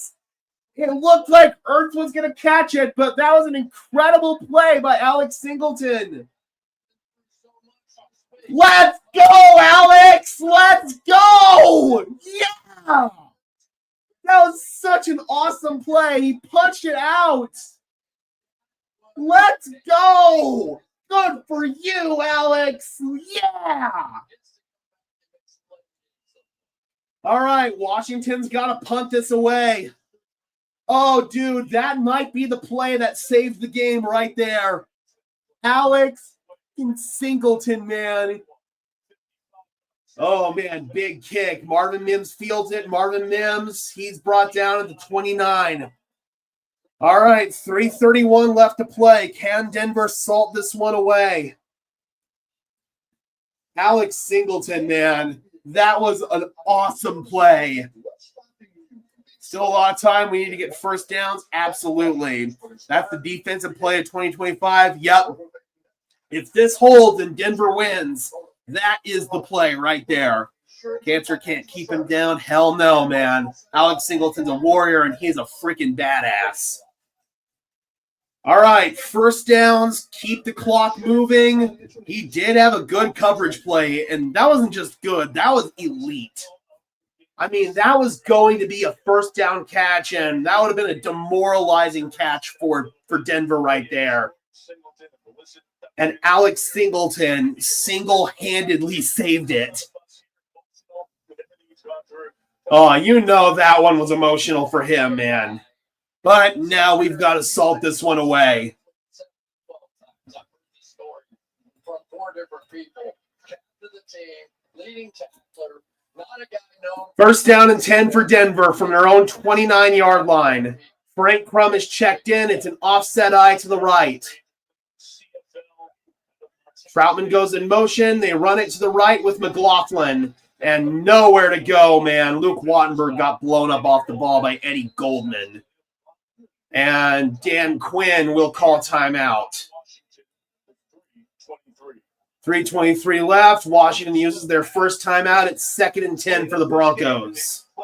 Sunday night this season. It's brought to you by. Oh, boy. Driving the game right here. Yep, absolutely. Denver needs to get first downs. The run game has been putrid in this game for the Broncos. I mean, absolutely putrid. Bo Nix has been up and down, but the real story for this offense has just been the lack of a run game. And now you kind of worry, is that going to come back to bite you right here when you're trying to salt the clock away? There's 3:23 left. It's 2nd and 10. Washington's called their first timeout. They've got 2 left. This is big right here, Broncos country. It'll be interesting to see whether or not they stay with this kind of formula when Jake Daniels returns. But this is what at least At this point, we just need to focus on getting first downs. Just keep picking up first downs, man. 2nd and 10 here. They're show and run. They boot it. They dump it to Jaleel, and Jaleel, lowering his shoulder, stays in bounds. Washington will not use a timeout here. It's 3rd down. 3rd down and 4. You need to get a first down. Oh, they do call timeout. They waited a few seconds before they took it. So Dan Quinn calls his 2nd timeout. Stopped at 3:12. But this is a big 3rd down. If Denver converts, they're in a good spot. Denver converts. Washington, they're going to have to burn their last timeout. Last clock stoppage for them would be the 2-minute warning. Oh, boy. Big 3rd down, Broncos country. Big 3rd down. So many times tonight we've seen Evan Ingram just pop wide open on that little release route. Ooh, looks like there's some confusion for the Commanders on defense. Bobby Wagner was doing this in the huddle. So masterful at different personnel groups. They're matching it with how they. Ooh, boy. 3rd down and 4. Nix is in the gun. And he's making a kill. 5-4. Denver calls timeout. Denver was not on the same page offensively, and they got to burn a timeout. Play to score, not to run the clock out. That never works. Well, at this point, you've got to at least pick up a first down here. No matter what you want to do, you've got to pick up a first down. Dom says QB run. We got Robert in the house. Good to see you. Lamont says, don't worry. I'm not. But, again, man, got to take care of business.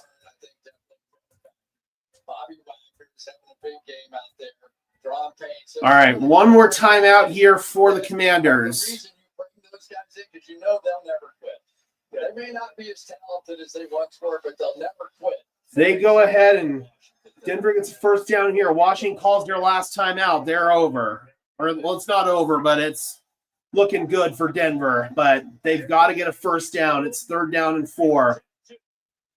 Bobby Wagner comes up to the line, makes sure this defense is on the same page. Nix takes the snap. Nix fires over the middle, incomplete. Looking for Cortland Sutton, and it was into traffic. They dropped Jake Martin into coverage, and Denver's going to have to punt this away. Washington's going to have a timeout and a 2-minute warning to work with. Oh, man. They dropped Jake Martin, the former Bronco and Denver native, into coverage right there. Oh, man, lucky that wasn't an interception. So now we need another big punt here from Crawshaw.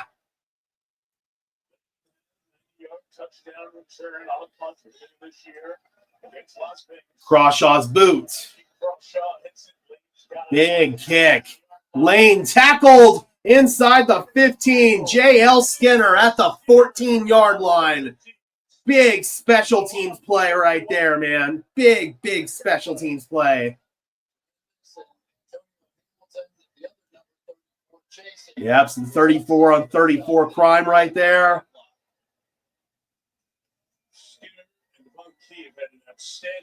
Oh, man, J.L. Skinner, that was big. First down and 10 for the Commanders. We got 3 minutes left to play. Washington has 1 timeout left. Denver has 2 timeouts left.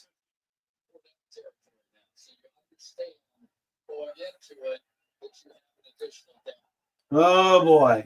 And the defense comes through. Stepping up. Mariota. Pass incomplete. No flags. Pat Surtain with the coverage on Treylon Burks. The throw is high and incomplete. Second down and 10. Yeah, generally that's not a good idea. Marcus has been throwing at Surtain quite a bit in this one, but generally PS2 is going to make you pay for that one. Let's see if he wants to go at PS2 again. If he does, I'm jumping that route if I'm PS2. I'm trying to get a pick right here. Second and 10. Mariota. He's going to run. They get him out of the pocket, and Mariota's got a first down across the 25 to the 26. Jesus Christ, man. Same thing, Mike. You get in their situations where you try to get. Oh, Marcus Mariota, 8 carries for 44 yards in this game. You cannot give a mobile quarterback like Mariota. No, you can't, man. You've got to keep contained on the edge, and Denver has done a really piss-poor job at that in this one. You've got to keep contained. Ooh, looks like Denver might have been offside. They don't call it. Tipped, incomplete, looking for Burks. Riley Moss in coverage, second and 10. Cooper looks off tonight. No QB spy. If you're not going to have a spy, you've got to keep contained, and they did not do it there. Yeah, they really should, Turtle. Unfortunately, it was that Bo Nix interception that kind of flipped the momentum of this one. Now we got a second and 10. 4 down lineman for Denver. Mariota, deep ball, overthrown. Surtain on McLaurin, and Marcus Mariota just overthrew it. Watch out for the big PI penalty. Yeah, it's possible. They might be going after Riley Moss. Something's wrong with Cooper. I don't know. Third and 10. This might be the time where you try to go after Riley Moss and try to get that PI. Third down and 10. Ooh, Denver's showing blitz. I imagine they're going to back out of this. They sure do. They rush 4. Over the middle, complete. Right at the line is Zach Ertz. They're going to say he's short. They're going to say that Ertz is short. It's 4th and inches. Commanders, hurry it up. They don't have to snap this before the 2-minute warning if they don't want to. Earmuffs, Denver. Don't jump offside. They hand it off, and Nick Nichols picks up the first down. And that should take us to the 2-minute warning. Dan Quinn's happy. They are competing, man. All right, here we go. Denver's got their back against the wall. It is the 2-minute warning.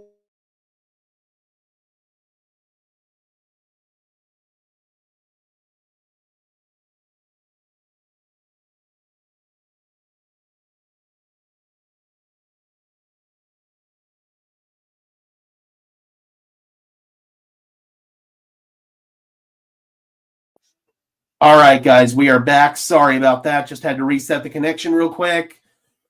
2-minute warning, Broncos country. Oh, boy, this game is coming down to the wire. Denver loses. Defense is going to be a big storyline. Unfortunately, the negative plays made by Bo Nix is also going to be a storyline in this one. But Denver does have an opportunity here to still win this football game. Oh, man, this is getting so tight. Denver's got to find a way to get off the field here, man. They've got to find a way. Too much rust coming out of the bye week.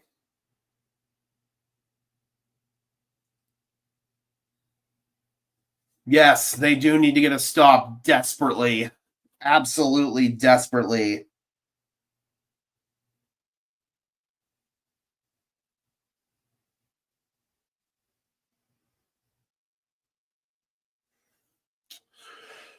Yeah, we have a lot to talk about, man. We're definitely going to have a lot to talk about in this post game, no matter how this game ends. Denver just came out way too shaky, way too undisciplined tonight. And this was against a bad football team in the Commanders. If Denver's going to make noise in the playoffs, they can't play like this. They cannot play like this. They play like this, they're going to go one and done in the playoffs. It's that simple.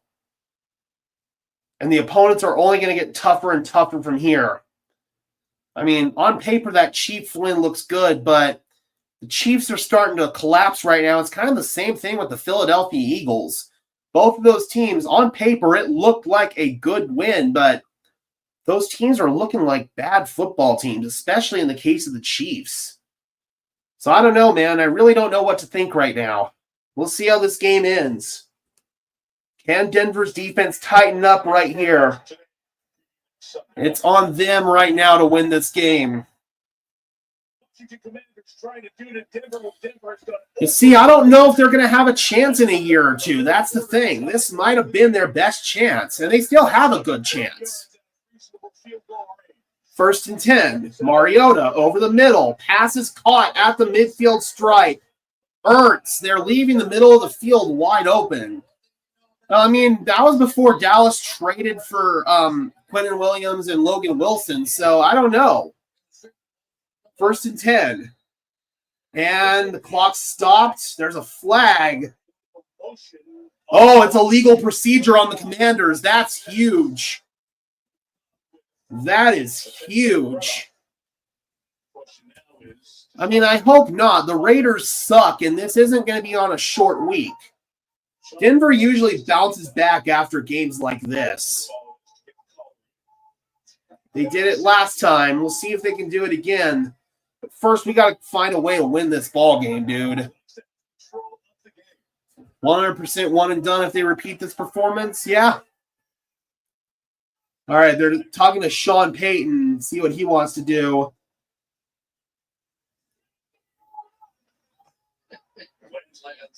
He's talking on the communication amongst the officials to the official staying next to Dan Quinn.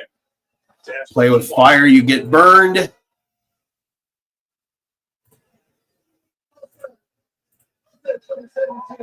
Yep, false start. McLaurin.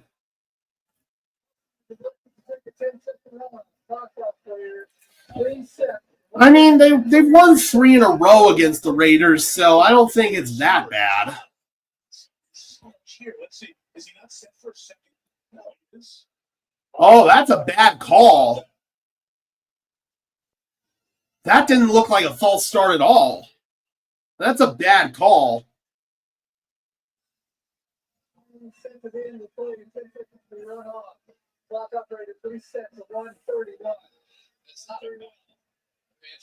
No, I have to agree. That's not a foul. If we're being fair here, that's not a foul. All right, so 1st and 15 for Washington. They're at their own 46. Mariota dancing. Mariota keeping the play alive. Mariota heaves it downfield. Out of bounds. Nobody was there. Is this going to be intentional grounding? I think he was outside the tackle box. That was close, though. I don't think there was a receiver in the area. Oh, McLaurin fell down. Jeremy, super sticker. Thank you so much. Oh, I think they are going to call it. I thought so. There's a flag down by the quarterback, and it came out late. I think they're calling this grounding. I think they're calling this grounding.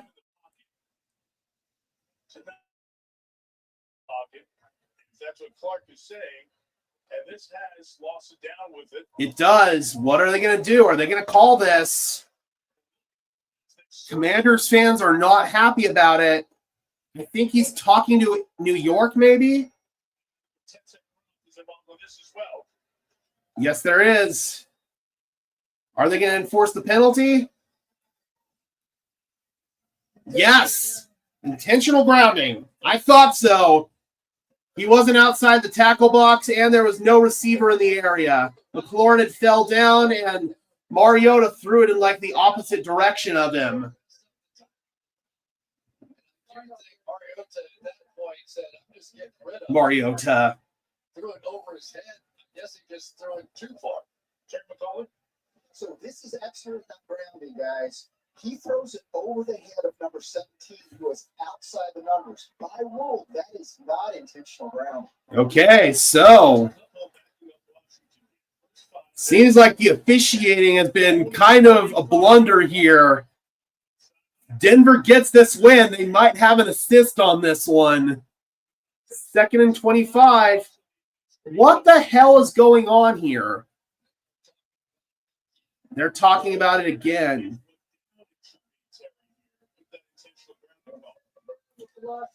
Second down with the loss of down. Okay.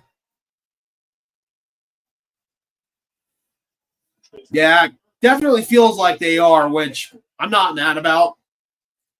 But again, man, Denver's got to close this thing out. It's 2nd and 25. Can't give up any big chunk plays here. And at this point, Washington's going to try to get one of those chunk plays. Mariota heaves it over the middle of the field, broken up. Riley Moss. Let's go. Now it's 3rd and 25. Again, at this point, Washington's just looking for those chunk plays. Yeah, that was a really nice job by Riley Moss. 3rd and 25. You got 2 more downs here. That was a hell of a play by Moss. 3 receivers and a bunch on the right side. It's 3rd and 25. Mariota in trouble. Mariota fires it downfield. McLaurin's open. And McLaurin out of bounds after a big, big gain. It's still 4th down. But Terry McLaurin just picked up a huge chunk of it. What a play by Marcus Mariota keeping that alive. 4th and 6. I have to imagine an all-out blitz is coming here from the Broncos. This is your ball game. 4th down and 6. From the 45-yard line. This is it. Denver's not showing pressure. That doesn't mean they're not going to come. Oh, they're coming. Talanoa Hufanga over the middle. Completes. 1st down. Zach Ertz working on Jahdae Barron. And they're in field goal range. Oh, man. Denver is in trouble here. Best we're hoping for is a tie now. Fires. Completes. Deebo Samuel. Another 1st down. Washington is trying to hurry it up. They've got 1 timeout left. And they take it at 26 seconds. There's a flag. There's a flag. So in all of this craziness, I think this is going to be on Denver, judging by Sean Payton's reaction. On the field for Denver, only about 2 steps, and then ran back off the field right before the snap of the ball. I think they've got too many men on the field. Yeah.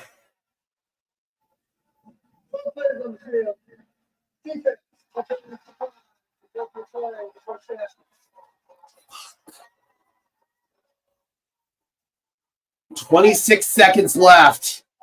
At this point, we're playing for overtime if you're Denver." 27-yard line.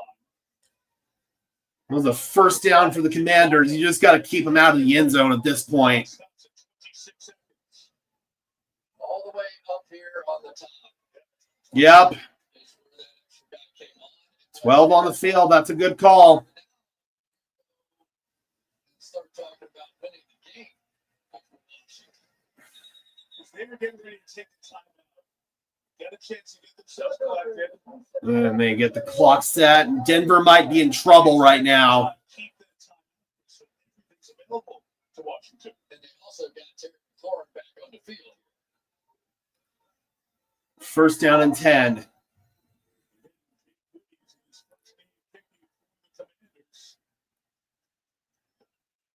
From 27, Mariota, they set up a screen. It's Samuel, and Samuel keeps the pile moving to the 20-yard line. Washington still has their timeout, and they take it. Because with 22 seconds, you still have a chance to work the middle of the field here. Yeah, they do. They still have an opportunity to get a touchdown here. Second down. Something does happen with that fire drill, the field goal to run everybody out. You hope you have time to spike it, stop it. All right, this is coming down to the nitty-gritty right now, man. There's a new long snapper for the Commanders. It's Zach Triner, who spent some time with the Broncos, actually, during training camp this year. With an illness and a back injury, was declared out this morning. So very few opportunities to work with that battery of Triner and Mooney, both making their Washington debut. But Tress Wade, second and 3. Is the glue to keep it together. Tell you what, right down here, you've got a matchup. Mariota making a check at the line. Riley Moss is playing really soft. Now he comes back. Fires it deep. End zone. Nobody's home. Is that going to be grounding? There was a receiver there outside the numbers. Third down and 3. Watches this play. That's what Mariota did. He saw the same thing I did. He goes, we're going to take a shot and throw this thing down here. Oh, boy. Bullets somehow broken off to the inside, and Mariota was taking a shot to win the game. Third down and 3. Cannot let him get in the end zone. You're playing for overtime right now if you're Denver. Mariota's going to run for it. Mariota, first down and more, and Mariota is out of bounds with 12 seconds left and a first down. They're going to have an opportunity to throw this into the end zone. Does not finish going forward, and he's going backwards there. No, he finished going forward. That's definitely out of bounds. That's not a running clock. 12 seconds. They've got a chance to throw this into the end zone here. Trips to the right for the Commanders. Denver, just drop everybody into the end zone. Don't let them get a throw in there. Denver's going to call a timeout. They want to see what Washington was doing, what look they were coming out in, and they call timeout. Oh, man. At this point, you are playing for overtime if you're the Broncos. And the new overtime rules, both teams have the opportunity to possess the ball. Oh, man, that was a great job by Mariota keeping himself going forward. Sheesh, Broncos country. This is really, really close. 12 seconds. You have one, maybe two throws into the end zone here if you're Washington, and then you need to kick the field goal. All Bo Nix can do is sit on the sideline and watch. 12 seconds.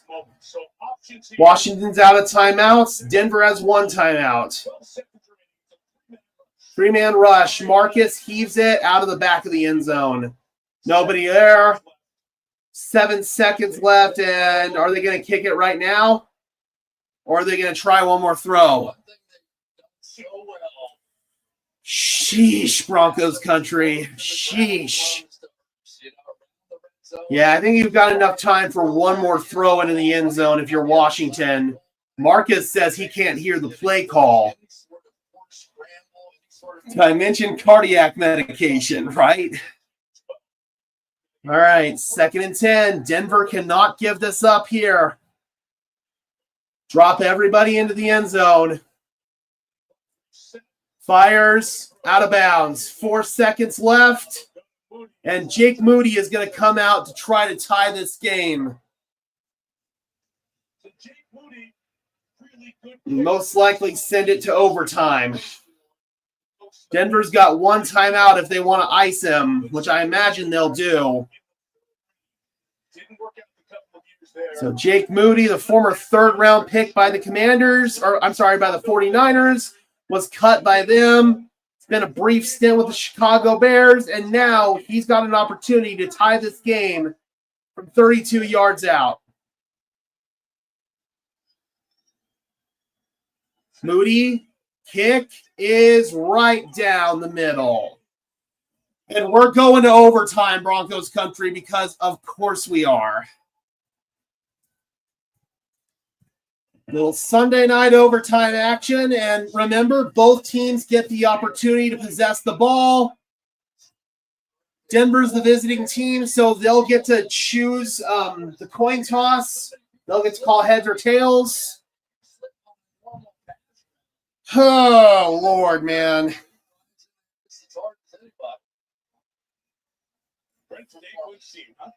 What a performance tonight. And for Dan Quinn, he basically told us how this game could be won. All right. He laid it out. He said, we're going to stay with the run, stay with the run. Overtime, baby. Because the Denver Broncos can never make it easy on themselves.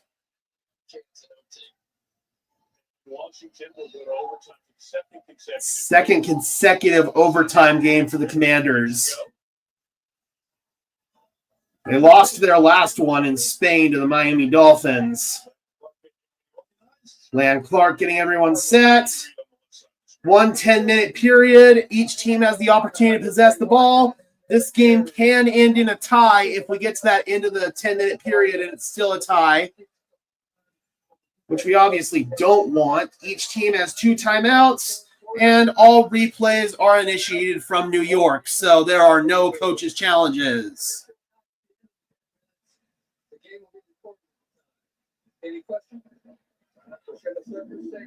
All right, here we go. Denver will call tails with Bo Nix, and it is a head.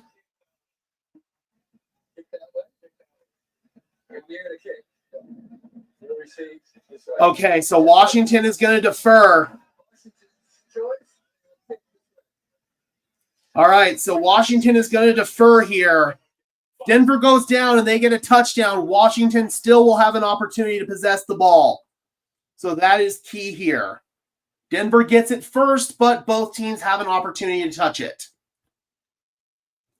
They need to make these Sunday night games start an hour earlier. If they did, they'd bleed into the afternoon games, so they want it to be a standalone game. If they did that, they'd have to move the entire schedule back by an hour, basically. Yeah, it would definitely suck. Like, it would suck in terms of Denver getting the number 1 seed. It would suck because I hate ties. It would just suck. And I don't remember the last time the Broncos won in overtime, if I'm being perfectly honest. Ay, caramba, brother. Denver had an opportunity to make this a 2-score game, and Evan Ingram, or I'm sorry, not Evan Ingram, I just read a tweet that said Evan Ingram. Bo Nix threw a really bad interception to Bobby Wagner, and that pretty much flipped the momentum of the game right there. And Washington, it's been their momentum pretty much ever since. Seems like a weekly theme for them, Rodney, and I don't understand it. The fact that this team plays down to their competition every single week is just extraordinarily frustrating.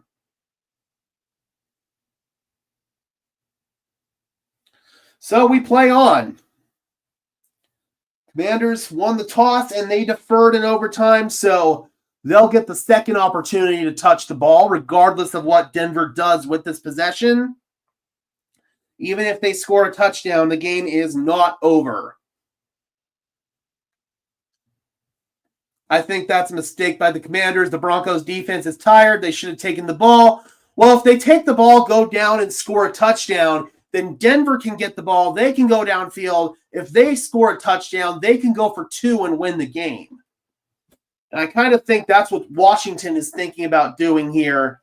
Even if Denver scores a touchdown, they can still go downfield, score a touchdown, and win the game with a 2-point conversion. Maybe you'll get another chance. They have 2 game winners in the same stadium for different teams. Sheesh, man. All right, Jake Moody's going to kick off. And Tress White just kind of took the steering wheel and just decided to take the direction too. It can also end on a defensive score. So let's say Denver throws a pick 6 or Washington gets a scoop and score. They can win it that way too. Tyler Bidet returning it to the 24. All right, overtime from Washington. Their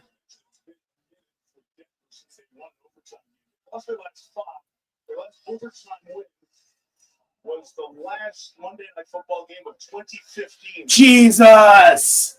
That was their last overtime win? That freaking scoop against the Bengals? That was their last overtime win? You're kidding me. All right, well, let's kill that right now and get an overtime win today, shall we? 1st and 10. Fake the handoff. Bo Nix comes underneath and completes to Harvey. And Harvey still going. Quinn Miners pushes him, and he's got a 1st down. I cannot believe that 2015 overtime game against the Bengals was the last overtime win. I knew it had been a while, but I didn't know that was the last time, bro. You have got to end that now.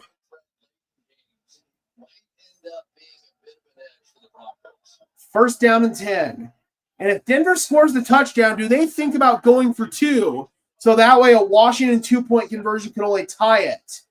That's something you think about here. 1st and 10. Nix rolling across the grain, throws, completes to Troutman. And another 1st down for the Broncos. Troutman takes it down to the 48-yard line. You also, if you're Denver, kind of want to take time off the clock because it can end in regulation here if the clock hits 0. So you kind of don't want Washington to have time to work with here when they get the ball back. That's another thing to think about. If this were the playoff, we'd play on until there's a winner, but this game can end in a tie. So there are a lot of in-the-game scenarios to think about here. 1st and 10. Nix fires, completes it. Evan Ingram, 1st down and more. Evan Ingram is down to the 12. Big chunk play for the Denver Broncos. And they are knocking on the door. Evan Ingram, just little shake route on Bobby Wagner. And he gets loose. Almost a little nod type of route.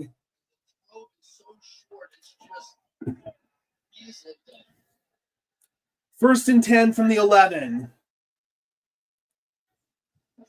Nix fires it underneath, caught down inside the 5 or just at the 5. Cortland Sutton. So Denver's in position to kick a field goal here, but obviously they're looking for a touchdown. And like I said, no matter what happens, Washington will get an opportunity to possess the ball. So our defense, no matter what, is going to have to come out and win this thing for Denver. Not really. He's been quiet. 2nd and 4. Up the gut. Harvey's in! Touchdown, Broncos! Let's go! All right, now we got to play defense. R.J. Harvey, rushing touchdown, 5 plays, 76 yards, 3 minutes off the clock. Evan Ingram's big catch and run set it up. And now we got to go play defense. Honestly, I'm okay with the defense being able to win this game for him, man. because the defense has had such a bad day. They can end the game out on a right note. Will Lutz, extra point is up, and it's good. So Denver takes the lead in overtime, 27-20. And now it is on our defense to get a stop to win this football game. Holy crap, Broncos country. It is noteworthy here. If the Commanders go downfield and score a touchdown, they can go for 2 and win the football game. So that is something to note here. Will Dan Quinn be that aggressive? He's given the opportunity. I don't know, but hopefully the Denver defense makes enough plays and that doesn't need to happen. Oh boy, Broncos country. This game is down to the nitty freaking gritty. Thank you guys so much for tuning in, though. I really appreciate each and every single one of you. Be sure to smash that like button while we're here, as well as subscribe to the channel. Those are both free and easy ways to show your support. It helps tell YouTube's algorithm to push us out, and it helps us get seen by more and more members of Broncos country just like you and me. Additionally, if you want to go above and beyond in supporting the channel, please consider becoming a channel member. It's not mandatory, but if you want some extra perks and incentives in exchange for helping me out and helping the channel grow, the link is in the description below. Now we need a stop on defense. Defense needs a turnover, and can someone watch Mariota with his legs? Yes, we cannot afford to break contain on the edge.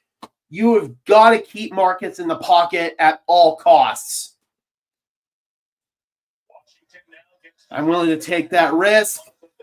Game's in the defense's hands, man. Here we go.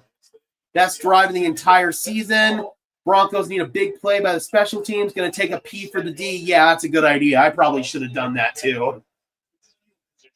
Ooh, was the kick out of bounds? Oh, no, the touchback coming up to the 35. All right, if Denver holds Washington out of the end zone, they win. If Washington scores a touchdown, they can either kick the extra point to tie it and we play on, or they can go for 2 for the win. Kingsbury has something planned for VJ in the defense. Please, no stupid penalties right here. Moss needs to show up. Absolutely. Wow, we needed that. Time to step up offense. Time to step up defense. Offense did their job. Defense, go do your job. Here we go. 1st and 10. Fake it to Rodriguez. Mariota fires over the middle. It's complete. Big chunk play for the Commanders to the 45-yard line. It's McLaurin. What's going on, Robert? Good to see you. Here we go, man. They might, but hopefully Denver doesn't give them that opportunity. Back in the game as well. All right, Ertz and McLaurin, they have been killing us, and Mariota on the ground too. They're in Denver territory already at the 45-yard line. All Denver needs to do is keep him out of the end zone. Mariota, deep ball, overthrown. Looking for Burks. Riley Moss had the coverage, 2nd and 10. Of course, it's going to be 4-down territory the rest of the way here for the Commanders. Mariota went for the kill shot right there. Good coverage by Riley Moss and an overthrown ball to boot. 2nd and 10. All we need is to get a stop here and keep it out of the end zone, and the Broncos win this ball game. Mariota gets out of the pocket again, and Mariota with a positive run, gain of 4 to the 41-yard line. 3rd down for the Commanders. Call it a 3rd and 6. Let's see how aggressive VJ wants to get here. I'd go for some sort of sack. I'd blitz right here. I'd bring the house, honestly. Make Marcus Mariota make a quick decision and hope you can get him on the ground. Denver looks like they're going to be conservative here. It's 3rd and 6. 4-man rush with a spy over the middle. Broken up. Ooh, Barron almost had a pick to seal it. And now it's 4th down. Jahdae Barron is pissed off that he didn't hold on to that. 4th and 6. This is your ball game. Denver had another 4th down opportunity to get off the field for the win and couldn't get it done. Can they do it here?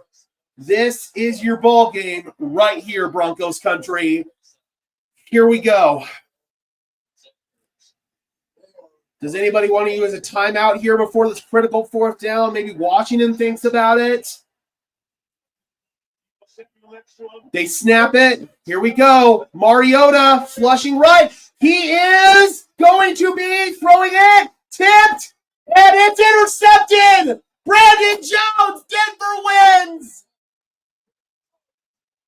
Oh, pass interference. What the hell? Oh, no. There are 2 flags. If this is offsetting penalties, the game's over. If it's just Denver, then we play on.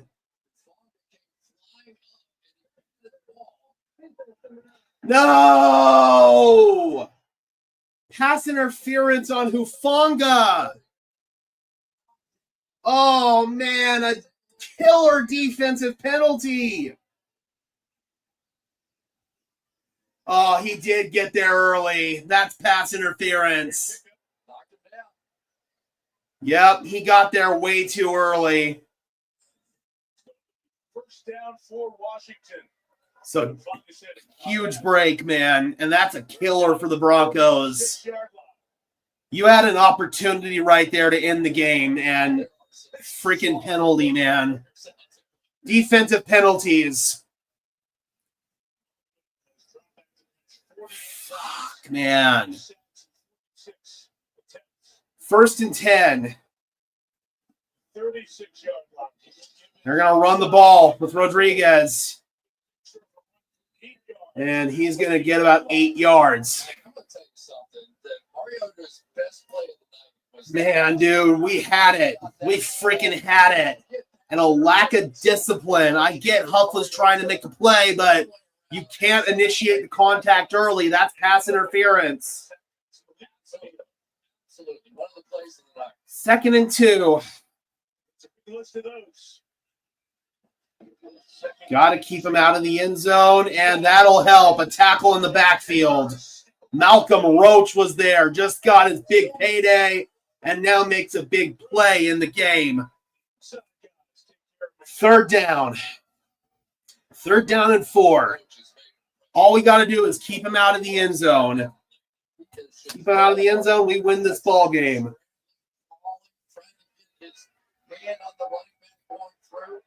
Doesn't matter if they get to the 1-inch line, as long as we keep them out of the end zone. 3rd down and 4.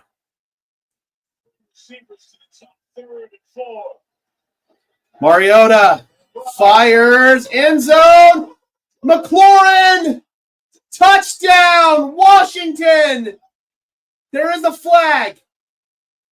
There is a flag. Indications are it's on Washington, holding offense. Thank fuck. Oh, man. Yep, that's pretty clear. Josh Connerly, the right tackle. Clear hold on Jonathan Cooper. That is definitely a hold. Yes. Incredible job by Cooper. Incredible job forcing that holding call. Now it's a 3rd and 14. Play clock's running for Commanders here. They got to get up and get this ball snapped. 8, 7, 6, 5, 4. They get it off. Mariota winding up. Oh, they got him again. Deebo Samuel down to the 1, working on Riley Moss. Oh, my God, man. Now Sean Payton's calling timeout. Oh, my God, man. Marcus Mariota to Deebo Samuel. And now the Commanders are in position. They can get a touchdown, and they can win it with a 2-point conversion.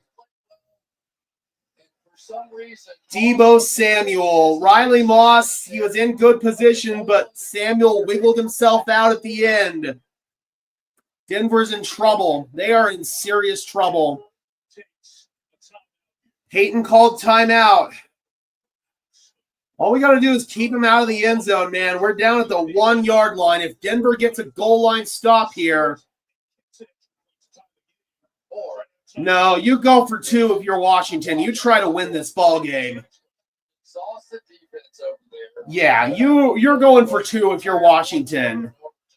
You most definitely are. But first, they've got to get in the end zone. That's part 1. Denver could really use a Washington penalty right now. A false start would be ideal. First down and goal. Rodriguez, he has stood up, nowhere to go. Mayo lost a yard. Hufanga and Skinner were both in there.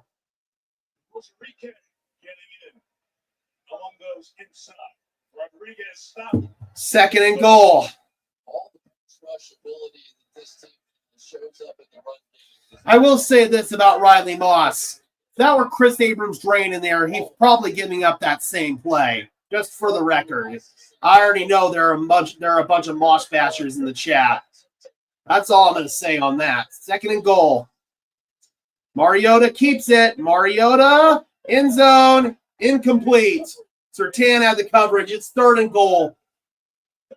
2 more stops. 2 more stops. Washington gets into the end zone here. They're probably going to go for 2 to win this game. Quite frankly, it's going to always be the guy on the other side of Pat Surtain, no matter who it is. It's going to always be that other guy. It's both a blessing and a curse playing alongside the best corner in the game. Third and goal. Mariota drifts. Mariota throws. Incomplete! Off the hands of Ertz. And now, 1 more stop is all Denver needs. 1 more stop. It's 4th and goal. Singleton with the blitz. Right off the hands of Zach Ertz. 1 more stop, Broncos country. That's all we need. 1 more stop. 4th down and goal. This is it. Denver's had 2 previous 4th down opportunities and have squandered them. And now we have a timeout taken by Washington, their first of the overtime period.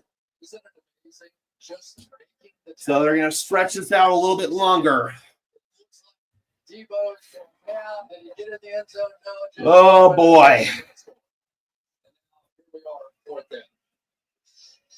3rd opportunity on 4th down to put this game away. Bo Nix had his issues in this one, but if they lose, this is on the defense. You had 3 opportunities.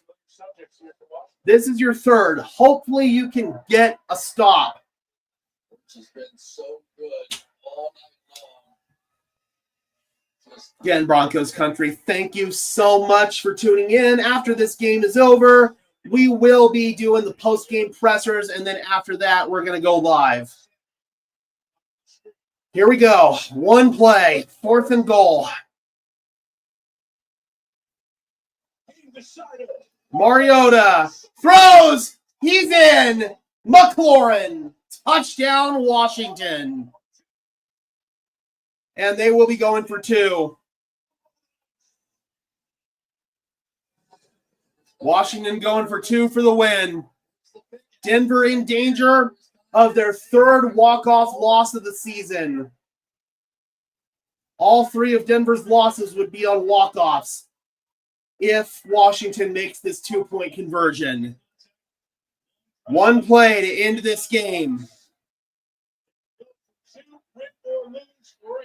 This is your ball game, and I imagine Sean Payton will take his final timeout. He does. As much as let them catch their breath as anything else. Mm-hmm. The defense. This is your last play of the game, most likely. 2-point conversion, win or lose. This is it. Running this ball into the end zone. I don't know if they'll come back with it or not. Washington 2-5 with 2-point conversion attempts. All Bo Nix can do is sit and watch on the sideline.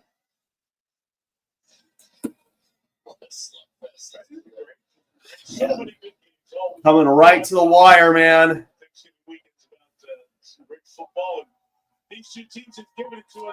Here we go. One play to decide it all. 4 receivers all to the left side. Now they bring McNichols into the backfield. 2-point attempt for the win. Washington, Mariota, it's back down! Nick Bonito! Denver is going to win the ball game! Holy crap! Oh, it was open. They had it, and Nick Bonito just saved it for us. Denver wins. Denver wins. They get their 9th win of the year.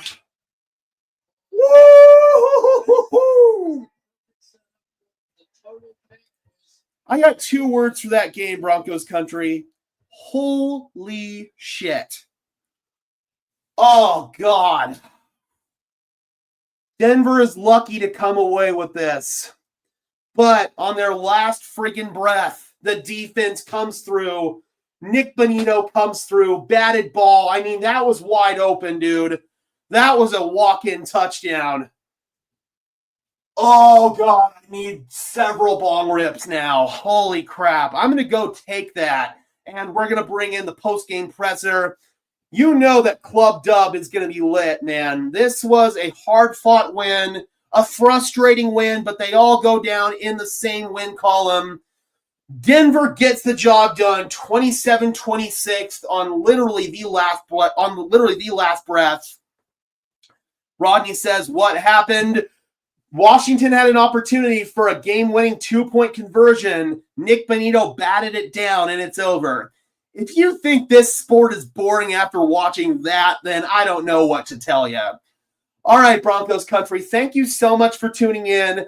We are going to get ready for all the post-game festivities and whatnot. Be sure to smash the like button on this stream as well as subscribe to the channel. Those are both free and easy ways to show your support. It helps tell YouTube's algorithm to push us out, and it helps us get seen by more and more members of Broncos country just like you and me. Additionally, if you want to go above and beyond in supporting the channel, please consider becoming a channel member today. The link is in the description below if you want some extra perks and incentives in exchange for helping me out and helping the channel grow. All right, guys, take some deep breaths. We got the job done. We got the dub. I'm your host, Gage Madrid, saying peace out.